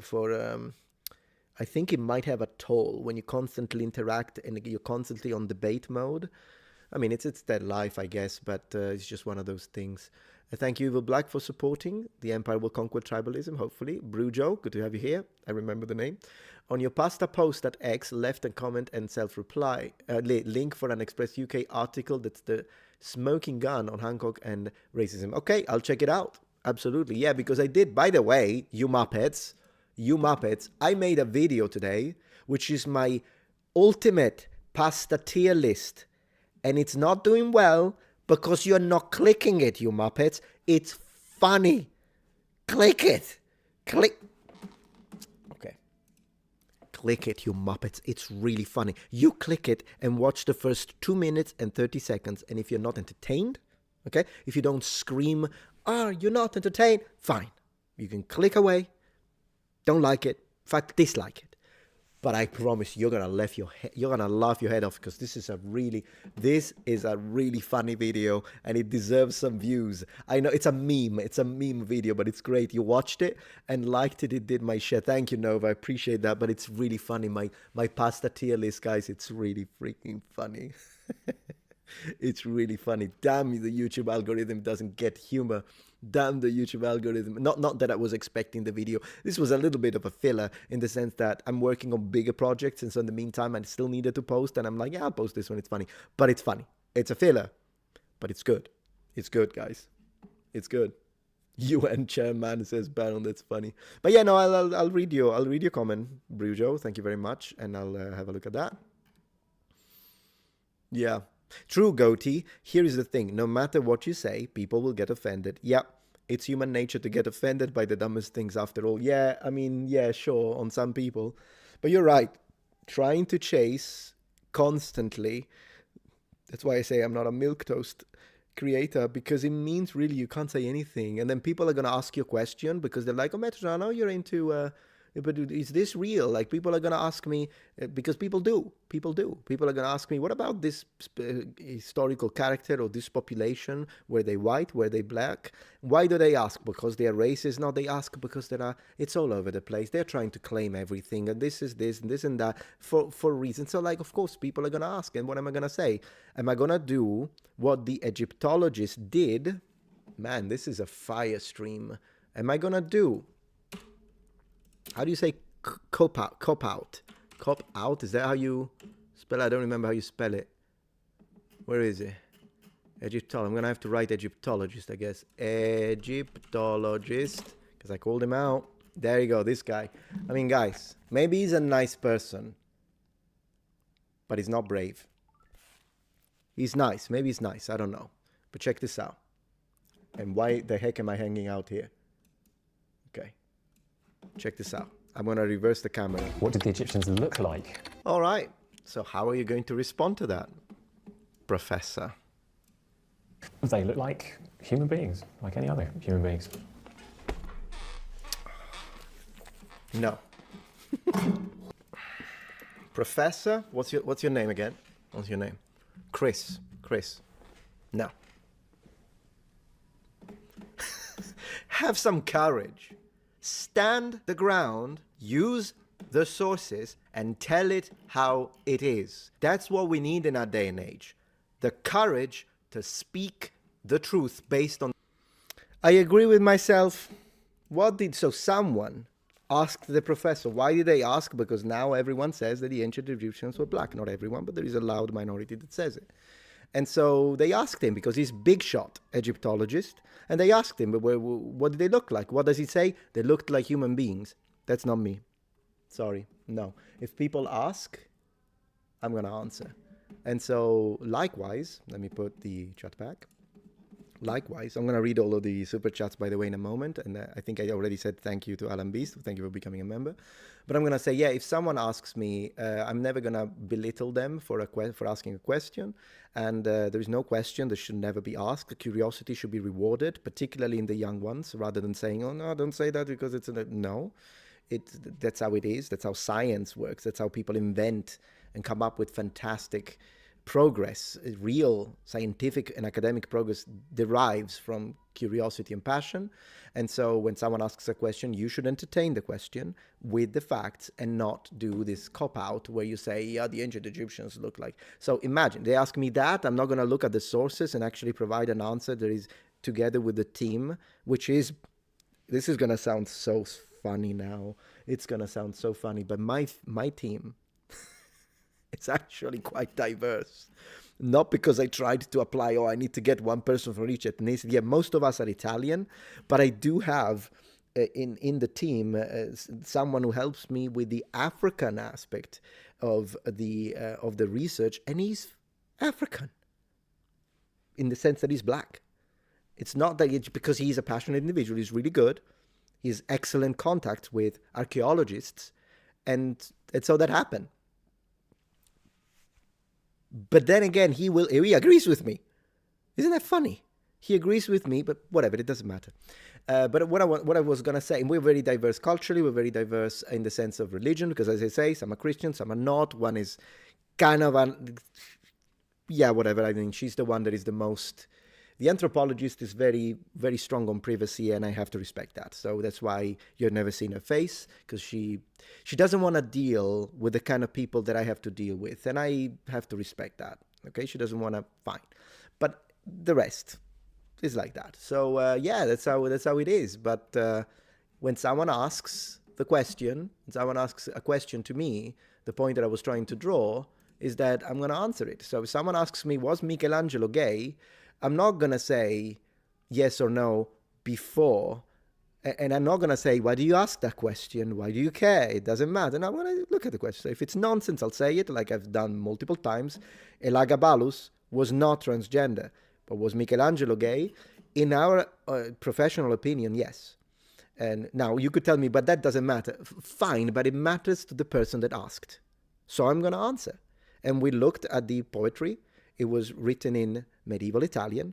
We translated from medieval Italian. We examined the double entendre. And we decided, yeah, this man, I think he was in love with one of his, what do you call them? One of his, models. And yeah, you could tell. So we cannot be 100% sure, but we answered and we said yes. And some people got really pissed because I said that.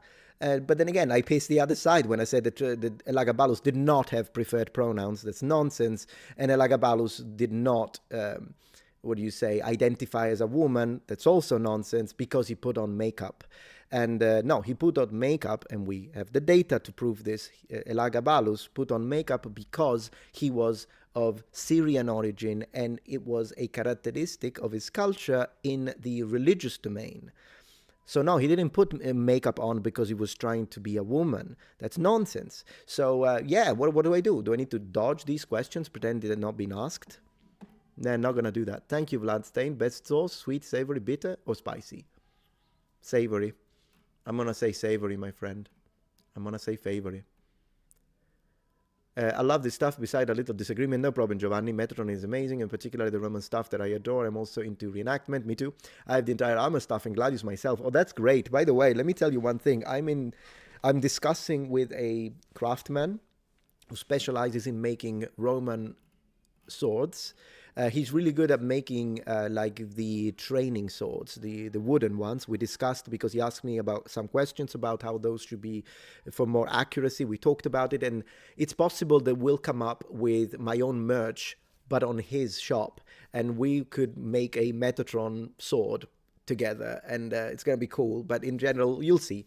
I'll address it soon. And he's fantastic. If you do reenactment and you want a beautifully made Rudis, so the wooden Gladi, then he's the guy to go.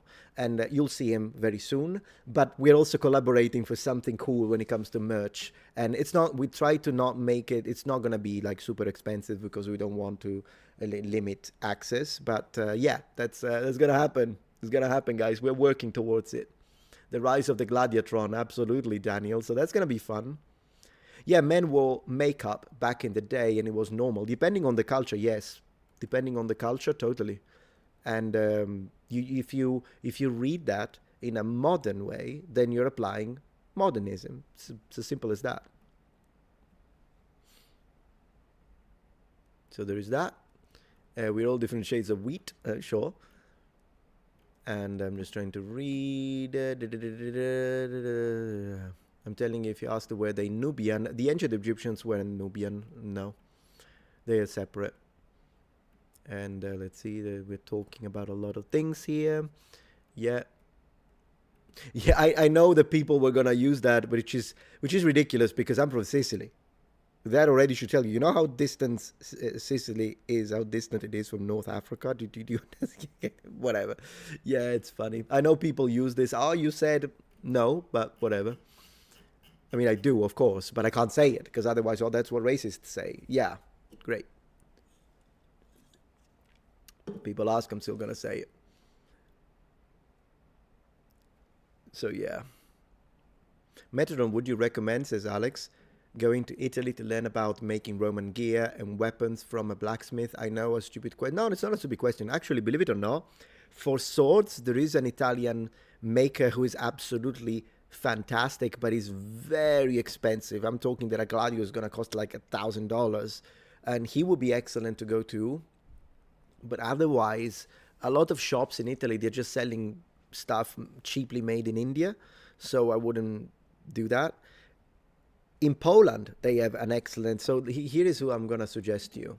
If you're into ancient Roman reenactment and you want to kind of increase the quality of your stuff, is Fabrica Cacti. Let me share my screen very quickly. It's just that usually I prefer not to show Facebook, so that's why here we go. So here it is, Fabrica Cacti, and they are based in Poland on Facebook, and they make phenomenal gear, including, of course, shoes, caligae. My shields are all produced by Fabrica Cacti, and they make, I don't think they make swords, but they make the armor, Lorica Segmentata. They will produce it to your specifications. I would suggest to give them well, you talk to them when it comes to how to do it. They do pila. Yeah, so they are fantastic. And maybe you want to study with them or ask them. Would be a good idea because they're really, really good. Udones, these are ancient Roman socks, and they are based on some findings from Roman Britain. Because believe it or not, ancient Roman mums would send boxes to the sons that were serving in the military in Rome, and they, one second, I'll get back to show your chat. So they would send boxes with like some stuff, including socks, because it was cold. Mums are always mums, doesn't really matter. Baron, thank you for being a member for 15 months. Hey Raf, can you link the Discord, please? I already have. I mean, I can link it again, but I already did. Let me see. Yeah, I'll link it again. How are you guys on Twitch, by the way? We're going to play tonight, just so you know. Around 11:30, I'm going to play some games tonight on Twitch. We all know Australia doesn't exist since Anonymous. You're absolutely right. In fact, Shad is a paid British actor from Shad Diversity. Thank you, Marox TV, for becoming a subscriber on Twitch. I'm glad to have you here. Thank you so much. Did I say thank you to Ninja Hamster 89 for becoming a member for a subscriber? I have to keep these together, keep these straight between Twitch and YouTube. Thank you for becoming a subscriber for 3 months. I really appreciate your generosity, man. So it's good to have you here, guys. Good afternoon, Metatron in chat. Good afternoon, Marox TV. Hot honey, not on pizza, man. No, I don't like hot honey on pizza, man. I'm sorry. It's just, no. Just no. What can I say? I'm trying to speedrun Ghouls and Ghosts, by the way. I've been playing it a lot. What a game. What a game, you Muppets. Yeah, I don't know what this was referred to, so we'll have to readdress it with a little more context, because I might have missed the rest of the conversation. So yeah, this is the Discord link for anyone who wants to join the Discord. I occasionally appear, but I'm more like a wild Metatron appears. So I will appear, but I'm so busy that it might be like a few days I don't appear, maybe weeks sometimes, but then I do appear, read, interact a little bit. I'll try to appear more on that Discord. Gaming, I love gaming. David Lopez, I love gaming. New Doom, I don't know, the Dark Ages, I think there are other games that I'm more interested in right now. I would rather play Expedition 33, everyone talks about that one. So that would be nice. Is that how they spell it in Japan? They spell what, Benjamin? Oh, ninja, no. Ninja is like this. That's how they spell ninja. Ninja. Yeah. That's how they spell it.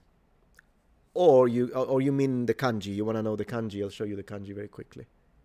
Yeah, Expedition 33 is good, absolutely. Kanji. One moment. There you go. I'm going to show it very quickly, in case you wanted to know. So this is ninja in kanji. And then if you remove the second, well, if you put a no, possessive no in hiragana in the middle, then you read it shinobi no mono. Because, of course, shinobi is another way to say ninja. Because your pronunciation, yeah, that's how it's pronounced, ninja. And it's a falling pitch, ninja, ninja. Instead, samurai, samurai is a rising pitch, samurai. Same with yari, the spear, or yumi, the bow. These are all low to high pitches in Japanese. But ninja is high to low, and it's a E sound, not a ninja. If you say ninja, you're saying it with an English accent or an American accent. It's an Anglophone accent at that point. The Japanese do pronounce the I like we do in Romance languages. It's just a E. That's how it is. That's how they pronounce it in Japan. Say samurai, it's samurai, samurai. The R, you don't have to trill it, because some Japanese do. It's not like a fully rolled R like in Italian where you say R. It's not. Some Japanese pronounce the R like a single tip. So it's like the beginning of a roll, but then they don't continue. Other Japanese pronounce it almost like an L. It's like an in-between an L and an R. So however you want to pronounce the R, as I say, it's up to you. But the intonation is from low to high. Samurai, samurai, samurai. That's how they say it. Yeah. When it comes to the, you're welcome. When it comes to the sword, you can, because I've heard people pronounce it in many ways. There are two acceptable pronunciation. Either katana, katana. So na is low, katana, katana. The other is katana, where na stays high. I've heard Japanese use both. In my experience, I noticed Japanese, in my experience, tend to pronounce it katana more than katana. But there are people that say katana wa, and they pronounce it in this pattern rather than katana wa. Whatever. The T shouldn't be...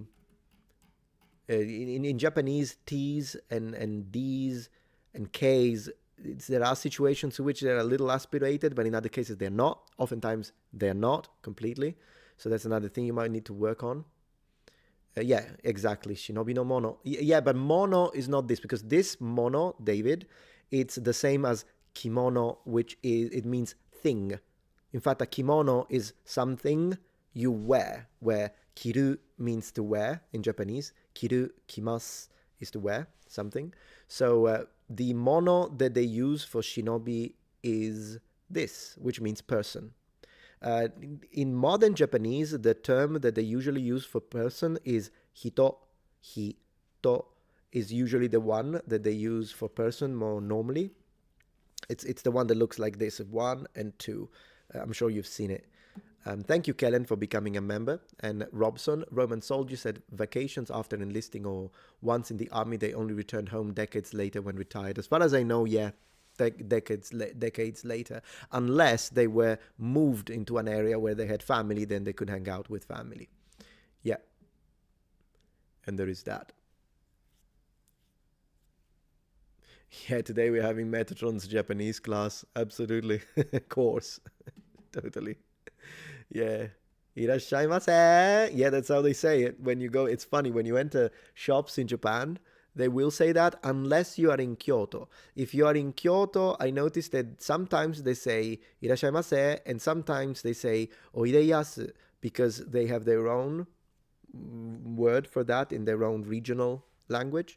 But yeah, normally when you go to Japan and enter a store, that you will, it's funny because they go irashaimase, and then sometimes they get so nasal, particularly women. Irashai, irashaimase. Then I heard people in street markets in Tokyo, like older men, I heard them say irashai, irashai. Sometimes they say that. It just means it's kind of a welcome. But they are trained that they have to say it every time. And they are like robots in Japan. You know what I tested once when I was in Japan because I'm a troll? So I entered this shop, and everyone in the shop went irashaimase, irashaimase, irashaimase, irashaimase. Okay. So then I noticed that I needed to make a phone call. So I exited the shop, right? And then they say, arigatou gozaimashita. So thank you very much. Arigatou gozaimashita. Right. So I left the shop. But after 2 seconds, I re-entered. And they went again. Irashaimase. And I'm like, hold on a minute. I just entered. So I had to try it. I started going out and in, out and in. And every time, methodically, they went, arigatou gozaimashita, irashaimase, arigatou gozaimashita, irashaimase. I was going to break them. So I stopped. Eventually I stopped because I'm like, this is strolling of the highest degree. But I kind of wanted to see, are they actually, because it's always me, are they actually going to say it every time? Ladies and gentlemen, they did. They did. I know it's a little mean, I guess, but I only did it a little bit. And besides, I always treat people nicely, so it's okay. It's just too funny. It was just too funny. Yeah. Okay, so David says, 大学で日本語を勉強したですけど, you don't need で. So when you're using したけど or しましたけど, 勉強したですけど, I don't know if des should be added here in this case. しましたです. No, しました. If you want to go for 丁寧 is しました. So したけど, you could say. 勉強したけど, and then たくさん and then 忘れたんでしょう without the little tsu, you don't need to double here. 忘れた is forgot, 忘れました. That's fine. Yeah, no, I understand that. I try to keep my Japanese up as much as I can. 日本に行ったことがある. So you have been to Japan. That's what that means. 日本に行ったことがある. Well, it's still good Japanese though. This is great. This is good Japanese. Right there. Perfect. The grammar is excellent. So I have been to Japan. This is the structure that is used to discuss experiences in the past. So still good. No problem. Yeah. I bought my stuff from Fabrica Cacti after your recommendation. I'm glad to hear. They're not great with messaging though. Konnichiwa, Bloodstain. Konnichiwa to you. And, わかった。ありがとう。いえいえ。どういたしまして。とんでもない。And, 質問があればぜひ聞いてください。If you have any question, feel free. Also, of course, I don't speak Japanese, nor Italian, nor Sicilian, nor Mandarin. It's all fake, nor English. I'm reading a script. That's what my detractors say, that I don't actually speak. I don't know how I do it during a live stream, but here we are, guys. Japanese is rusty. Yeah, don't worry about it. You kind of have to use it. Sometimes you have to speak to yourself. If you're already and I think you are, if you're already above intermediate to upper intermediate, you can speak to yourself. If you are like a beginner, then it's difficult, because if you speak to yourself and you don't have anyone to correct you, you might make mistakes, and then you are going to memorize the mistakes, and that's not great. But if you're at least a intermediate or upper intermediate, you should be able to speak to yourself, at least with structures that you're confident about, like the one that you used, kotogaru. Another one that I think I saw you use is the one for must or have to. When you say, there are two ways to do it, but you could say, for example, 勉強しなければならない, I have to study, or 行かなければならない, 東京に行かなければならない, I have to go to Tokyo. So 行かなければならない, but you also have 行かなくてはいけない. That's another version that you can build. And if you're confident with those, then just practice it. Practice it all day. You could say, ピザを食べなければならない. I need to eat a pizza. Saying it helps maintaining fluency, so that you can be, as the Japanese say, ryucho, so fluent when you speak. You don't have to think. That could be good. Metatron only speaks reptilian.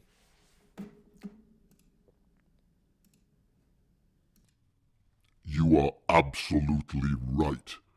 I speak reptilian. Glory to the reptiles. So yeah, there is that. Man, this thing about the voice is going to become a thing, isn't it? Reading from a teleprompter. Yeah, absolutely. So there is that.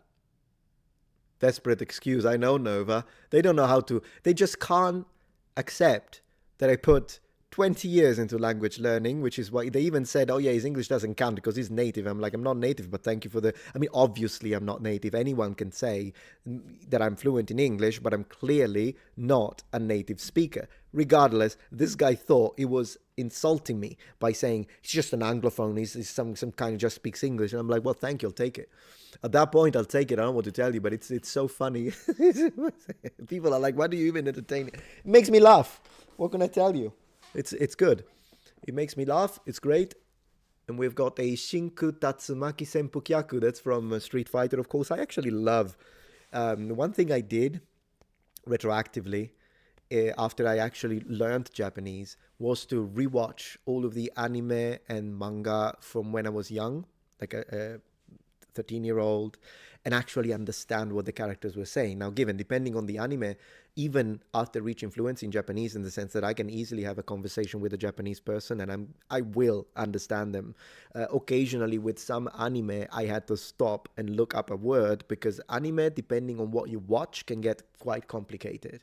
So for instance, I remember watching Ghost in the Shell is extremely complex when it comes to vocabulary. In fact, if you are a advanced speaker, it's a great way to learn some terminology. It's like, goodness gracious, this is crazy. But when it comes to like even an anime like Evangelion, occasionally it's conversational, so you'll understand it. If you can hold a real conversation with a Japanese person, you will understand it. But then there are some scientists in this anime, such as Dr. Riku, I think it's her name, and when she speaks, she will use vocabulary, and I remember having to stop because she said, this is actually a fun story, because she said a word which was, let me see if I remember what it was that she said. It was Kyoku Sohitsu. Kyoku Sohitsu means amnesia, but so when you lose your memory, but it's a big word in Japanese, just like another big word would be Koten Seimen Ekifuzensho Kogun, which means immunodeficiency syndrome. So these words do appear in anime sometimes. And it's funny because the one for amnesia, which is a big word because it's a compound of multiple words, another one would be like Fukusatsu Kosetsu. I'm not sure about the pitch on this one though, but that one means a complex fracture. So these words will happen, right? So what I did is that I was a third-year student at university, majoring in Japanese, minor in Chinese, and with the with a history component as well.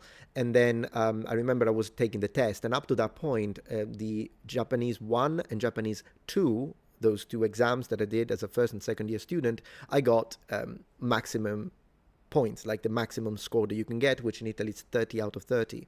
So my third one was the difficult one, not really from the conversation part, but mostly for the kanji, because you had to know a lot of characters. So unfortunately, during the exam, it was going very well, but then the professor asked me, read these 5 kanji, and I did not know 3 of them, and that was a problem, right? You know what I did? I told the professor in Japanese, I told him, I'm sorry, I don't remember this kanji, must be a case of amnesia. And because I used that word, because I got it from the anime, I remember the professor going, man, how did you know that word as a third year student? And he gave me maximum marks anyways, because, and that's actually something that I used to teach my students when I was a language teacher. I was telling them, if you prepare for a test and you don't remember something, don't worry about it, particularly if it's like language proficiency tests specifically, such as the Cambridge or City and Guilds of London and whatever language that may be. Don't worry about it, because if you stay calm, they ask you something, you don't remember it, don't worry, you can use it to your advantage. How are you going to say in the target language, never switch to your first language in those cases, in the target language, if you don't remember something and they ask you, one thing is to say, oh, sorry, I don't know. And one thing is to say, そうですね、今はちょっと忘れてないんですけど、実はこの間は, and then you speak. You're still demonstrating fluency. You're showing, and in this case, I used a big word as well. And so that's going to affect how you're going to turn something that could be a crisis in a moment of crisis, into something that in fact is advantageous for you as a language learner. And so that's something that I used to tell my students, don't panic. Don't worry. If someone asks you during an exam, who did you go with when you went to freaking Spain, and you don't remember, oh my gosh, I went with my brother, but I don't remember how to say brother. Fine, say sister, who cares? It's not like they're actually going to call and they're going to be like, excuse me, are you the brother of this candidate right now? Did you go to Spain? No, it was the sister. Okay, we are going to take away your... No. Yeah. Turn a crisis into an opportunity. Exactly, Silva. Because you're going to do it in the target language. And in fact, it would be nice if you prepare for it. You prepare for it before, rehearse it a little bit. If I don't know something, what am I going to say? And then you can rehearse it a little bit. That's one way to prepare for language exams, and even for job interviews. Prepare how you're going to say that you don't know. Don't just say, I don't know. Twist it a little bit. Show that you've got a control of the language. Magic Mayors, thank you for the support. With language do you think in English when I speak English, in Italian when I speak Italian, in Japanese when I speak Japanese, in Mandarin when I speak Mandarin, in French when I speak French. So that's what I do. And that is, in fact, there is a specific technique that you can use in order to train yourself to switch immediately on the spot, because it will make your ability to speak much more fluent. You don't have to because if you think in Italian while you're trying to speak English, it's going to take time. And when you work as a simultaneous translator, which is what used to be my job before I became a YouTuber, you don't have time to think. Particularly if it's a business environment where time is literally money for those people. They're paying you to be fast. And so thinking in the language is a phenomenal way to increase the speed and your ability to speak without having to think too much. And there are specific techniques to do it, and I will share them soon, because I'm actually going to make a book about it. It's in the works. But yeah, I swindled my Japanese professor. I absolutely did. Yeah, the visual Snake Bros name dropped you last night. Pyramid. Who is Snake Bros? But cool, thank you. Is it a channel? Let me see if it's a channel. Snake Bros. Who's Snake Bros? Snake Bros. Brothers of the Serpent. Snake Bros. I don't know who Snake Bros is, mate. You're gonna have to give me a little more on that, because I'm not finding anything right now. So you'll have to show me what we're talking about. Anyways, I'm getting back to the chat, and thank you so much. Anyways, for anyone, your generosity as always is very appreciated, both for the super chats, but also everyone just being here, people on Twitch subscribing. Thank you so much. man, I'm gonna get so much gaming in the next few days. I'm gonna make your head spin.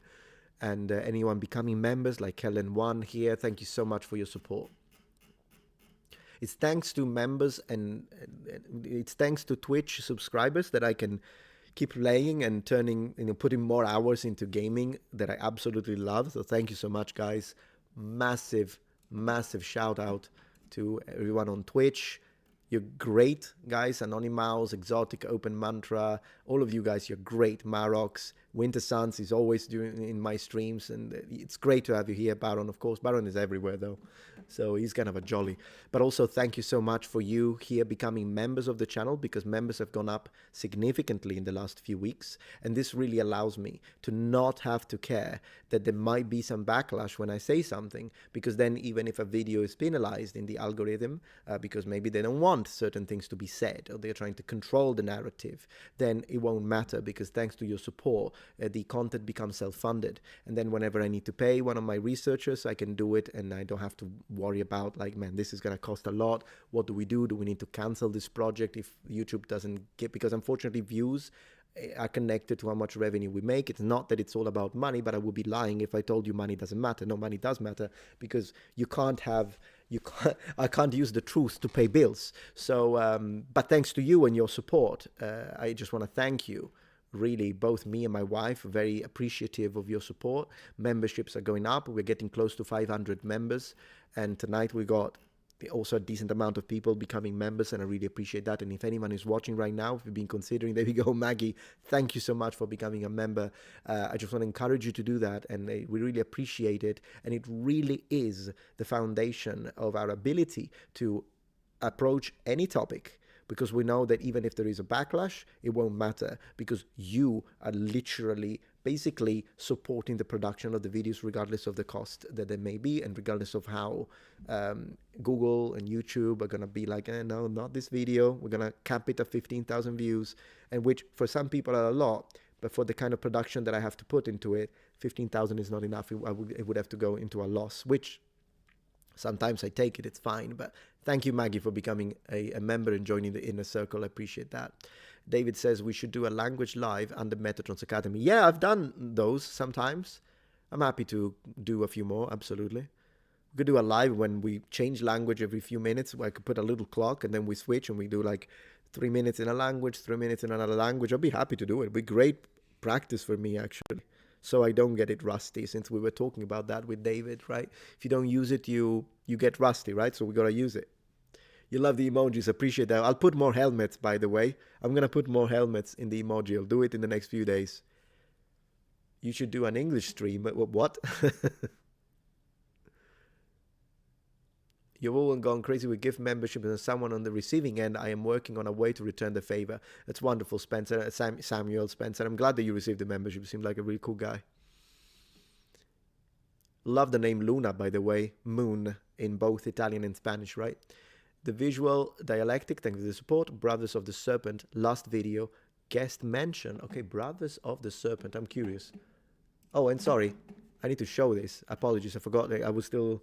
So yes, thank you to Maggie again, and David Lopez for the support. Thank you, visual. So let me see if I can... so it would be Brothers of the Serpent. I'm going to check out their channel.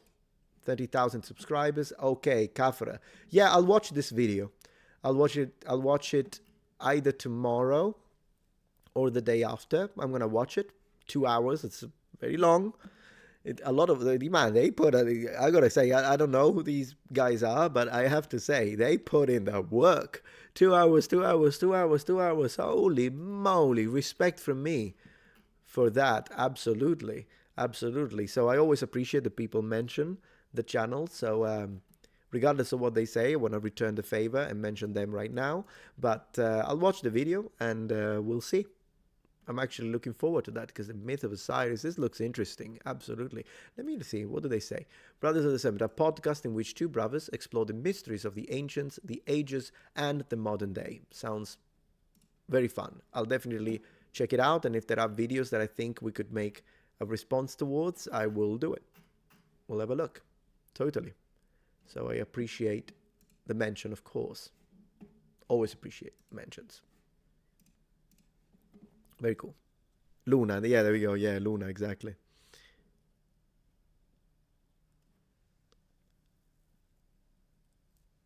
Has any polyglots answered your invites to discuss language? No. Yeah, actually, yes, one, and I forgot about it. So, yes, there is a polyglot that accepted to come on my channel, and he was happy for me to challenge him and speak to him in Italian, to speak to him, of course, in English, but he's Anglophone. And then he said we can speak Japanese. He said he wants to do that. So I have to organize that. Totally.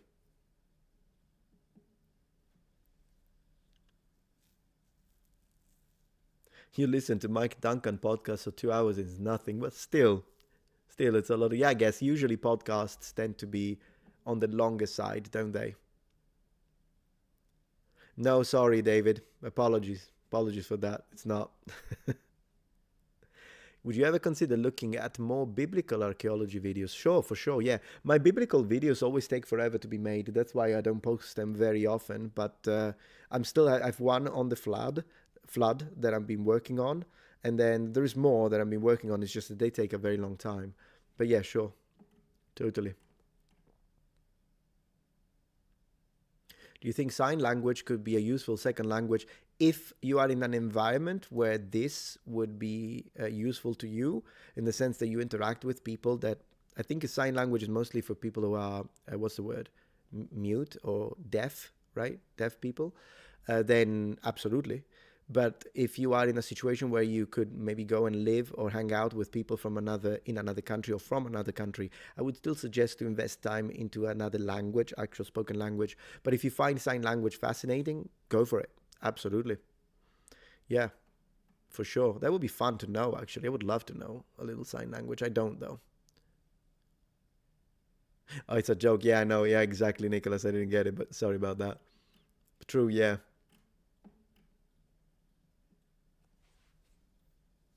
Oh, that's funny. Even like from the sheer number of pottery fragments, we know that the Roman Empire was probably the clumsiest empire in history. That's pretty good. That's pretty good. Yeah.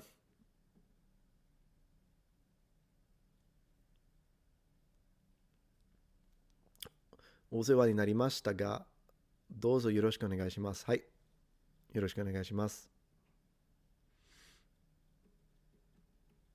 Capricorn, cardinal sign for Earth. The problem with sign language is that it changes between languages. Yeah, I think I heard about that, but does it change completely, or do they just change some things? I mean, I'm good with Italian sign language, not the actual sign language, but I can do this a lot. I mean, yeah, so I know that one. That's the only sign language I know when I do this. Yeah, that's a good point. Channel for commenting stuff, exactly, Raphael. It was a very good point. Didn't think about that. So there isn't as much of an internationality as one would want. Does Ninja Gaiden mean anything? Yes. Ninja is, of course, ninja. I think Gaiden is like, I don't remember if it's like a chronicle, a legend. What was Gaiden? Let me have a look at it. Let me look at the kanji very quickly. Kanji. And I'll show you how to look for that, by the way, because even people who have a degree in Japanese, you will always have to look stuff up. So one way to do it, of course, is now through AI review, but there is also another way to, there are several ways to do it. So yeah, this is it. There we go. It's legend. All right, Gaiden was legend. Then they say, well, let me double check it though. So if you want to double check, just do this. That's a good way to do it. And let me see, like a story. It's translating as a story, a tradition. Yeah, I thought more of a legend, but sure. It would be. So it's like a, yeah, here it even translates as anecdote, a side story. So it's like a ninja story, basically. I would have said ninja legend, but cool. A ninja story. Pretty much that's what it is. A biographical supplement. That's why I was thinking of chronicle when I said that. I know the chronicle is a different word, but kinda. Yeah, Ninja Gaiden. Very cool. Supplementary biography. I guess translating it like that would be funny. Ninja supplementary biography. If you want to translate, it could be like spy supplementary biography. Goodness gracious, what a translation. Man, that would be fun. That's a good translation right there. Ninja misadventures, I guess. Yeah, kind of like a side story. Like, yeah, like a story or something like that. Yeah. You had a deaf cousin. They absolutely would be fun. Wonder if you have that kind of connection, it kind of gives you a reason to do it. Yeah. Densetsu is legend. Exactly. I got it confused with you're absolutely correct. Densetsu is legend. Yeah. You're right. Oh yeah, the alto swearing in Italy. Yeah, I know. Yeah, we are very creative when it comes to insults in Italy. From Team Ninja, yeah. I actually usually like Team Ninja. I think Dead or Alive is a great game. I think Dead or Alive is great. Okay, so what you're using here now, David, is Ninja Monogatari. Monogatari, however, is a little bit of an ancient word. And anyone who has studied classical Japanese literature will be familiar with Monogatari. Monogatari is like a tale. That's what it is. Because if we look at the characters very quickly, Monogatari. So mono is thing. Gatari is in Italian I would translate it as racconto. È un racconto di cose. So yeah, like a tale. Because it comes from the verb kataru, which is the classical Japanese for telling something. So in modern Japanese, you won't hear this unless they're talking about classical literature. You won't use this verb in modern Japanese. But yeah, there we go, a tale. And it's good that you gave legend as an option, that is it here, but the first one here is densetsu. And I do think that densetsu is a better translation for the way we mean legend, while monogatari is more like a tale. Like, yeah. That's like a fairy tale, for instance, could be translated like that, and then adding the kanji for a fairy creature. That's how I would render it. Yeah, man, I haven't heard this in a while since university, because we did a lot of like Taketori Monogatari, Genji Monogatari. We studied all of that. Heike Monogatari. There you go. Yeah.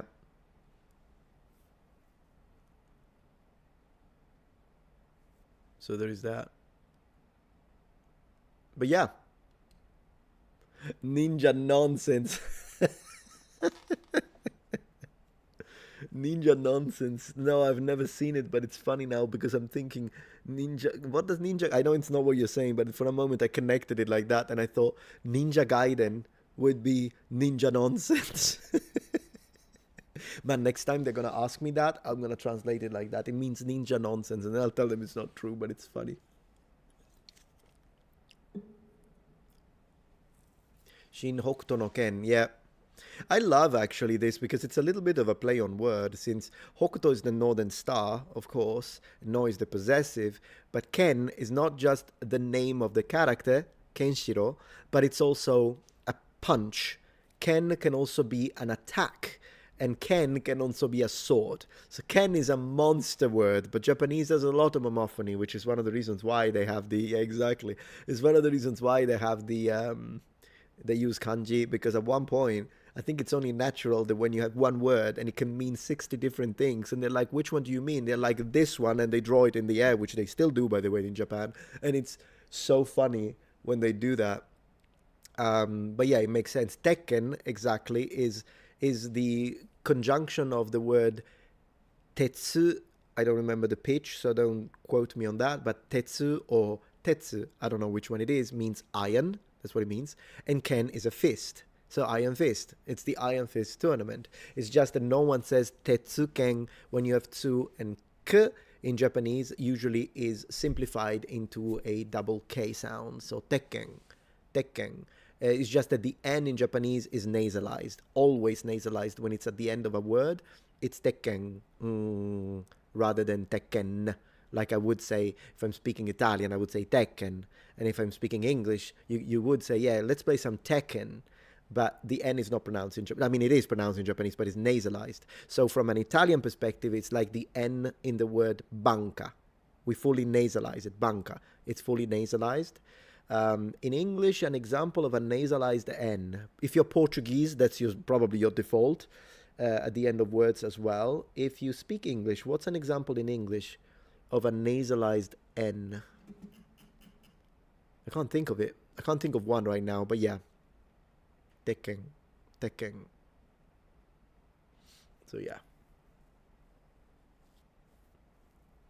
Shoryuken, yeah, Shoryuken is like the punch of the fist of the rising dragon, and once we are at it, Hadouken still means, in that case I would consider it more like an attack, but whatever, punch, fist, and then Hado means the moving wave.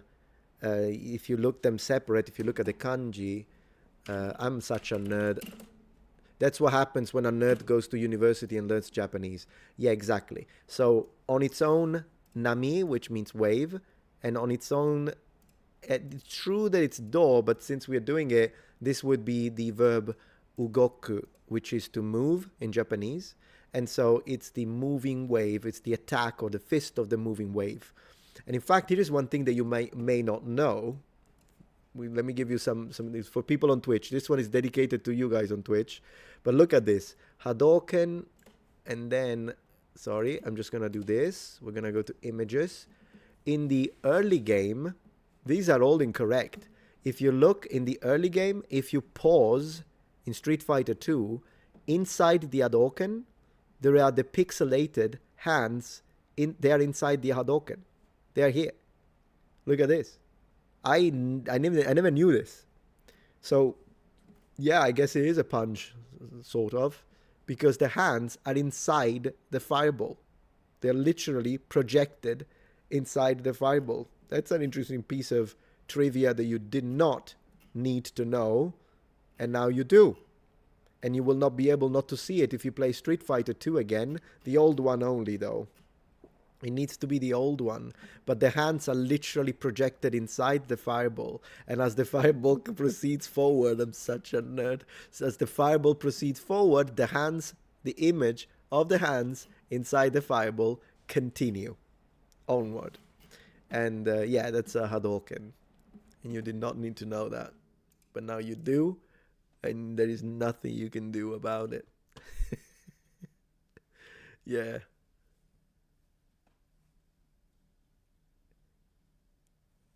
No, I don't. I don't know what that is. Sorry.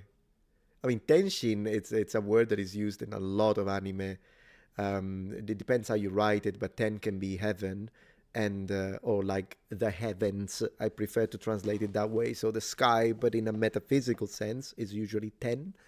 And because when it's physical, like the sky in the sense just the sky, they say sora in Japanese. But in when they say ten, it's usually the sky in the metaphysical sense.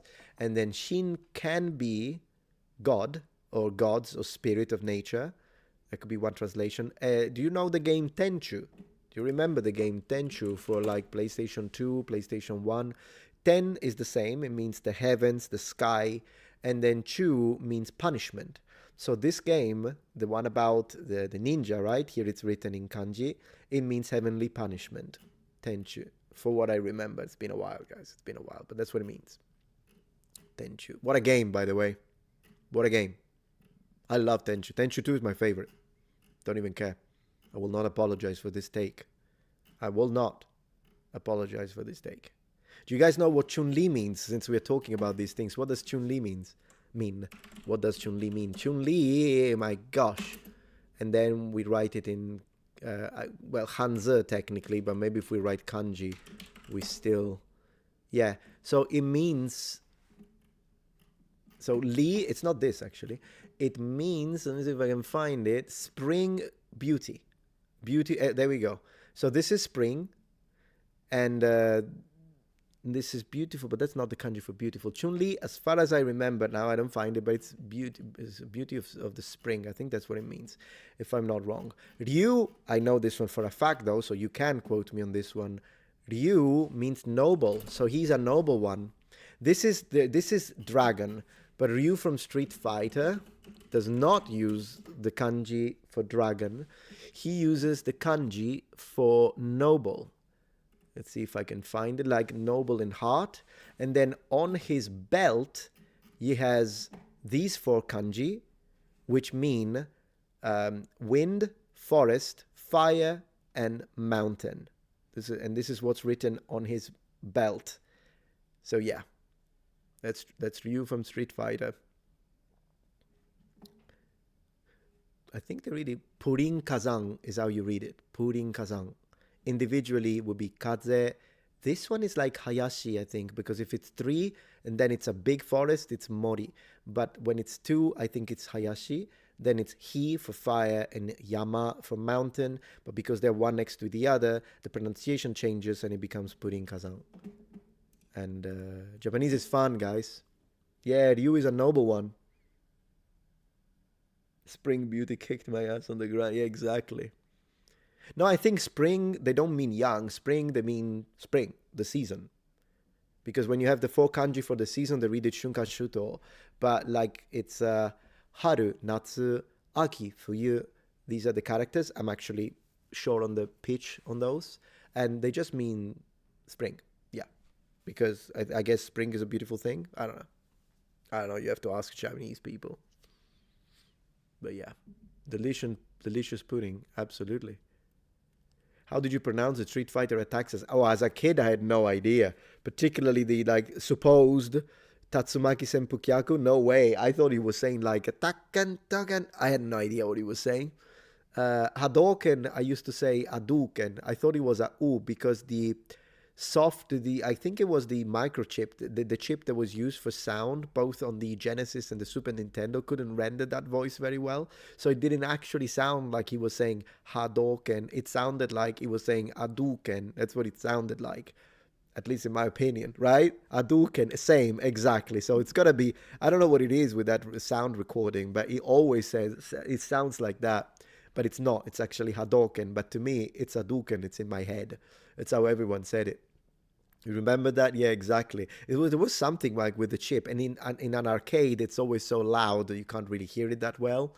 And so here we are. I think Metatron is still young, but my generation grew up with one of the first manga that came out in Italy. Which one was it, Giovanni? So I'll tell you if I know it. We called, Goldrake. No, yeah, I'm not that. I think you think I'm younger than I am then. It was a sensation. I do remember. Goldrake is my favorite. So Goldrake was my favorite. And he's not called Goldrake in Japanese, by the way. But for some reasons, that's what they called him. Yeah, Robot. He's my favorite. He's really cool. He was my favorite. Totally. And then I remember what we call Mazinga, but the Japanese, they do pronounce it Mazinga, but they spell it Mazinger. So it's just that the Japanese, when they have ER, they pronounce it like a. And so then in Italian, we actually changed the spelling. I remember him, and then I remember Jig. Man, do you remember this? And another one that I liked a lot, man, look at the green and yellow palette. Incredible. It looks like a freaking melon, a watermelon, but Daitan had the best intro music ever. I know all of these, my friend, because I'm in my 40s. I may not look like it because Angel and whatnot, but yeah, I'm almost 43. So yeah, I grew up with all of this stuff, Giovanni. You remember? Yeah. These were good. Daitan is so cool. Also because if you look at it, the decoration of his head is clearly inspired by the decoration over the Japanese kabuto, so the helmets used by both the samurai class, but sometimes even ashigaru, so the light foot infantry. They have a decoration in the front, which is called maedate in Japanese, and it looks exactly like this. Yeah, a lot of nostalgia, I agree. One of our best children writer wrote a piece lauding Goldrake. Yeah, I can imagine. Goldrake was so cool. Yeah, maybe Daitan was cooler, but because he had all the things about this guy, Banjo, and then he had sections with the robot and sections without the robot, with a little bit of action, which looked very late 70s, early 80s, but it was great. And maybe this was my favorite cartoon now that I think about it, or anime, should we say. Yeah, anime was very popular in Italy in the 80s. Absolutely very popular. Totally. Ultraman, yeah, I remember that. Devilman was really good. I remember watching Devilman. I had the VHS. I may still have them because I kept a lot of my stuff. That's why I have all the tech from the 70s and the 80s. I still have in 90s. And I do still have a lot of my VHS, which, by the way, they said they were not going to last more than 20 or 30 years. They still work. They did not get smagnetizzate like they said they would. They did not lose the magnetic whatever. They still work. Man, old school stuff was built to last. If there's one conspiracy theory that I'm willing to believe, is the idea that they do it on purpose. Now, given modern tech is more complex, but the fact that this stuff is it's not built to last because they want us to buy new ones every year. And that's one conspiracy. I can't prove it, but when you look at tech, like I have here, I have an IBM 5150 computer, as I showed the other night. So just entertain me for a second. Metatron's Protectorate. Right? As I showed yesterday on my live stream, when I was showing a little bit my gaming channel, and I still have this stuff. So this is an Amiga 500 from 1987. This is an IBM computer, 5150 with a 5151 monochrome display from 1981. And this stuff works perfectly. I'm sorry, but this stuff was built to last. Yet I have a Commodore 64, I'm a VIC-20. All of this stuff works. And then stuff today breaks all the time. This falls apart. I don't know, maybe it's because technology is more complex, but I always, as I say, that's one of those conspiracy theories that I am willing to believe. I do believe that there is a marketing strategy behind it. There you go. Look at the conditions, by the way. That's one of the reasons why it still works, because I keep it in fantastic conditions and I turn them on once a day. But I'm just saying, I don't know, when I see something like this and after 40 years, it still works perfectly. I turn it on, it works like a charm. And then modern stuff breaks all the time. I'm like, I don't know, man. I think they're messing with us. But maybe I'm wrong. Maybe they'll debunk me. And I'll appreciate it. Because all I care about is knowing what's really happening. But this is something that really makes me think, guys. It really does make me think. I don't know what to tell you. It's just one of those things. All right. Oh, I'm so sorry. I was not showing anything. So this is what I'm talking about, just to show you the images. This is my Amiga, 1987. This is my IBM, 1981. This is an actual amber monochrome, what do you call it? I don't remember the word in English. It's not a computer. This is not a computer. This is a dumb terminal. This is a terminal. The ones that they had in libraries in the 70s. This is it. And in the 80s. Still works. And yeah, look at this. All this stuff works. I don't know what to tell you. But it was built to last, my friends. Old tech. Lemmings. I can turn it on. I can play it whenever I want. And to me, that speaks to something. Yeah. So call me a conspiracy theorist all you want. I've got the machines. There's one that I like showing.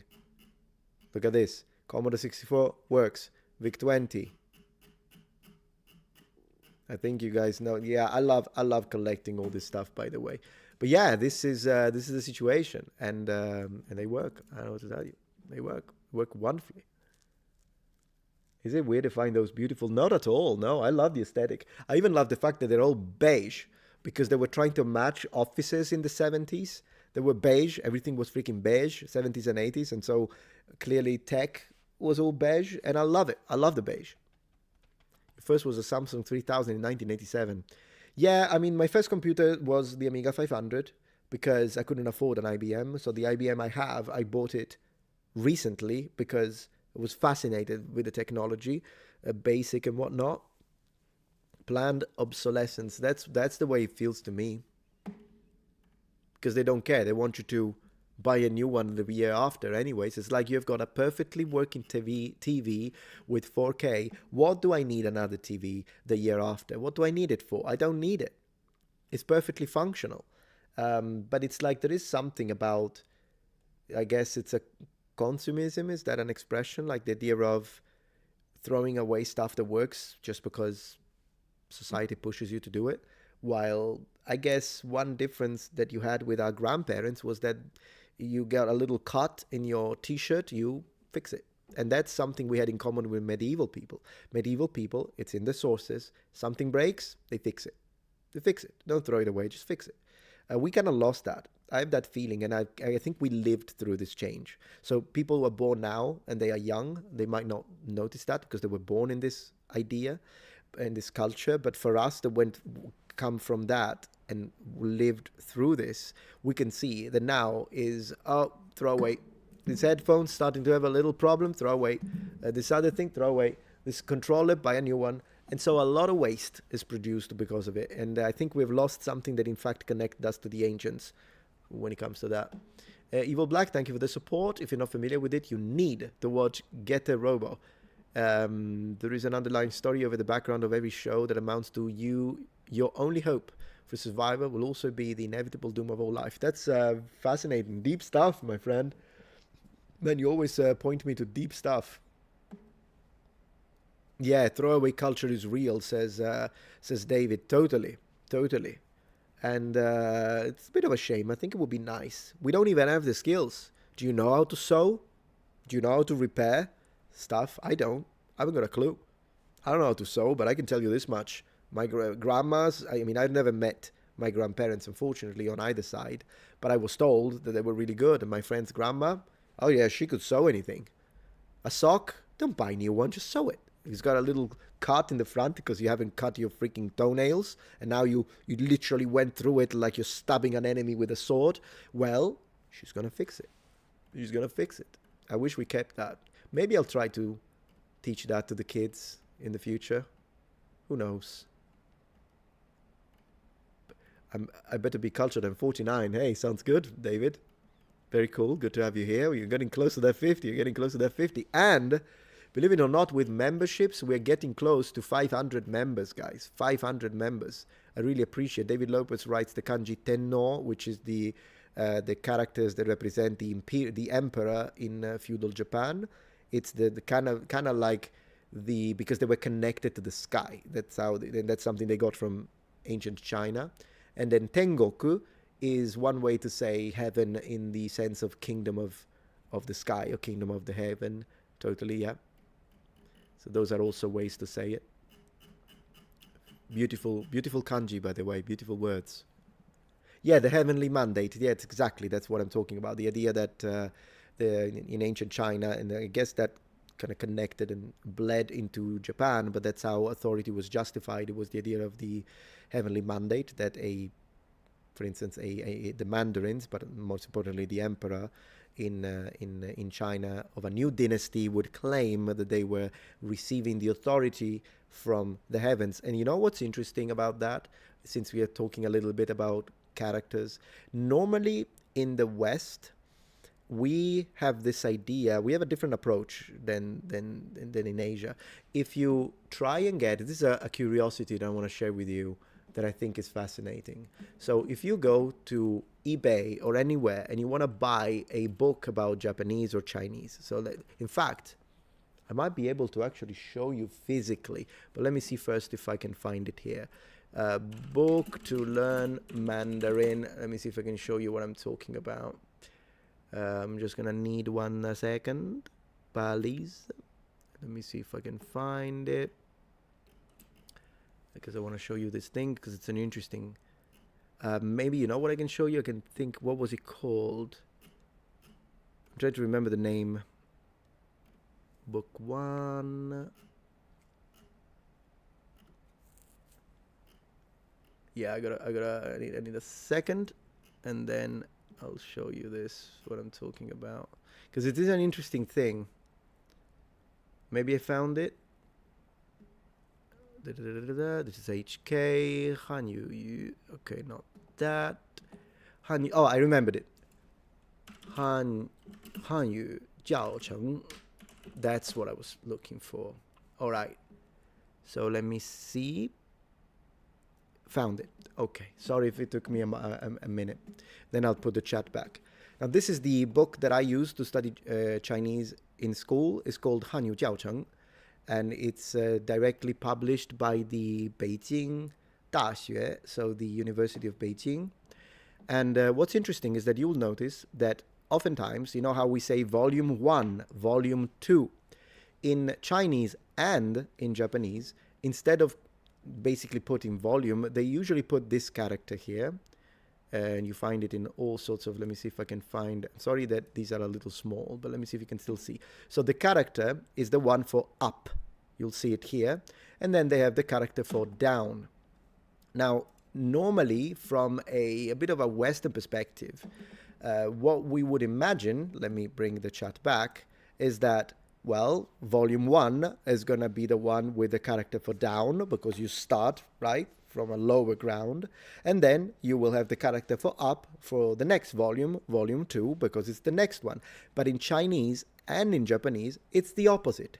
And the reason why the first volume is going to be the one that says up, and the second volume is always going to be the one that says down, is in fact connected to the idea of the heavenly mandate, because for them, things begin in the heavens and they come down to people on earth. So something begins up and then continues and evolves into down. And it's really an upside down way to look at things that I've always found fascinating. Yeah, exactly, the child of the son of heaven, of the child of the Tianzi, sorry, exactly. And I thought that that's fascinating, and it's still found even in modern things when you see the kind of character that they choose in order to say, this is the first volume, this is the second volume. And we find it in both. It's in reverse, basically. And it's not the only thing that is in reverse, of course, but I just thought it was a fascinating thing when I learned it at university as a student. And in fact, it did fascinate me since I remember it, even if it's been 25 freaking years since I was a student at university. Anyways, this is a good book, Hanyu Jiaocheng. I always liked it as a book. Plus, they show the Changcheng, which is the Great Wall. They actually call it the Long Wall because Chang is long in Chinese, and Cheng is the one for wall, can be used for like fortified constructions as well. And so they just call it the Long Wall. But I do think in English, Great Wall sounds better. I'll give him that. I'll give you that if you're an English speaker. Thank you so much, Monk's Glue on Twitch, for subscribing for 2 months. Man, you're gonna get 2 months of gaming. I can tell you that much. My daily computer is 10 years old. Hey, that's great. It's fantastic. I appreciate that. That's very nice. Metatron just resent the email, copy and paste. Copy and paste. Yeah. Amaterasu, of course, it's the goddess that is usually connected. It's like the sun goddess in Japan. Yeah, Amaterasu. I spoke a little bit about Amaterasu. I had one of the chapters of my dissertation thesis when I defended my thesis during my graduation at university. I had a chapter dedicated to Amaterasu, and then all the rest was about Imperial Japan. That's what it was.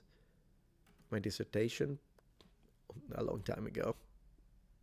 You grew up with Japanese animation of the 80s. Absolutely, yeah, like me. Anyways, guys, it's 9:05. So what I'm going to do, I'm going to switch back to everyone in chat so we can say hello, see if people have wanted to comment and say something. But it's been great to have this members stream, guys, and I appreciate that you were open-minded when at first I kind of wanted to maintain people here. I'm going to switch back to regular comment. Let's see who's going to be the first one. In 5, 4, 3, 2, Muppet, go. And we see. Always, my gosh, what is it, man? You're a ninja. You are a ninja. It's always Thunderwing.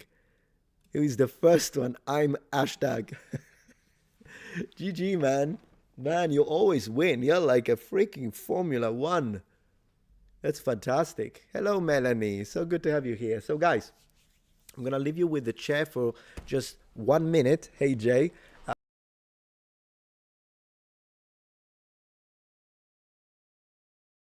Nice to the chair, and I'll see you in a second. Be right back. So it's a chair stream.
Muppet is back.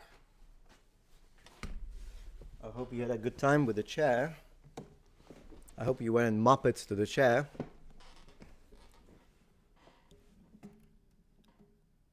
Man, we had a fantastic chair stream. Alright, let me see how what people are saying. Tell us your secret throne of Metatron. I'm gonna tomorrow. It's Saturday, so Saturday I don't do the regular live stream. I take kind of a day. I take Saturdays and Sundays off, and then we stream from Monday to Friday. But on Saturdays I do tend to stream on Twitch. So once again, if you, as you can see, this is my Twitch. This is my Twitch. So if you like gaming and like it's Saturday and I do my regular streams, but you're like, yeah, I'd like to check it out, then yeah, you could. Let me 1 second because I need to close Facebook. That's like it's a policy on my channel that I never keep my Facebook up when I am live, because you know sometimes maybe you buy something on Facebook and then your address freaking self-doxing, or other times it could happen that maybe someone writes you something personal and then everyone sees it. You know, I just always do that. But I do want to show you the channel. Here it is. So this is my Twitch, and I'm making a very weird face now. But yeah, this is my Twitch, and it's Metatron Gemini. We're almost hitting 5,000 followers, so it's lovely. I appreciate that very much. And I do a lot of video games. And so there is that. Tomorrow we're going to play people on Twitch. But I do want to say thank you. So Twitch, yeah, no, man, that was the thickest Italian accent that I could have ever mustered. But yeah, I do want to thank your generosity, guys. You've been amazing. Tomorrow I play Warhammer tournament. The Meta is also into Warhammer. I'm absolutely into Warhammer. Absolutely. Totally. Yeah, Twitch chat, you're all Muppets. Let's see if the chat speaks back. Oh, that's funny. Yeah, Metatron Gemini, or Gemini, if you prefer. I like the pronunciation Gemini. Not only it's my zodiac sign, but it's also, not that I believe in astrology, but I do like the sign, but also it's because it's kind of a twin channel, right? It's still me, but it's a different channel, so I called it Metatron Gemini. And yeah, it's fun. All hail to the chair. Lovely. King Chair, yeah. Everyone is saying all hail to the chair. You freaking trolls. I love your sense of humor, by the way. YouTube Muppets versus Twitch Muppets. And then there are a few of you that are everywhere. They're like, you guys are everywhere. Dreamheart is one of these. Baron is one of these. Nicholas is one of these. Yeah, Saint Nicholas. They're like everywhere. They're both here. Yeah, but yo, you see, I know you guys now. By now, I know you. Her name was Gemini. Okay, well, it's a cool name. I'll give her that. And yeah, so we're gonna do that. Pit bulls in Italy legal? I think so. I don't know. Britain outlawed them, but Britain is gonna outlaw. They're gonna outlaw Heroes of Might and Magic one of these days. You watch it. That's the day. That's the day. They're gonna cross the line with. I mean, the UK is a little bit of a situation right now, I gotta say, but yeah. I appreciate you guys here. I did want to say thank you so much for everyone who has joined. We are gonna hit, I think, in the maybe next week, by the end of next week, we should hit 500. We should hit 500 members on YouTube, and I'm very grateful to that. Hey, IB Rebecca. I'll just call you Rebecca. It's good to have you here. And of course, same for Melanie. I do remember both of you. It's nice also the fact that I go live more often now. It's nice because I get to remember you. I mean the situation that you say something and then you could be incarcerated. I'm not in the UK, but people in England told me that that's how it is. And you know how much of a supporter of freedom of speech I am. So when I heard that, I'm like, oh, I hate that situation. So that's the situation I was talking about. I really dislike that. I think at that point is even beyond politics. It's just a situation of a tweet.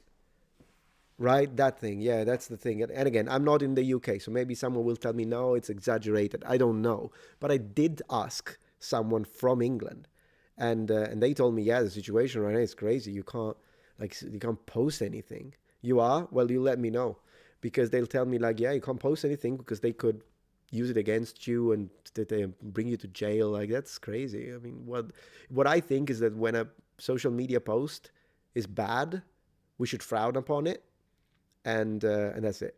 Like, we should call it out. We can attack it, whatever you want. But then again, 1 second, phone call, my friends, phone call.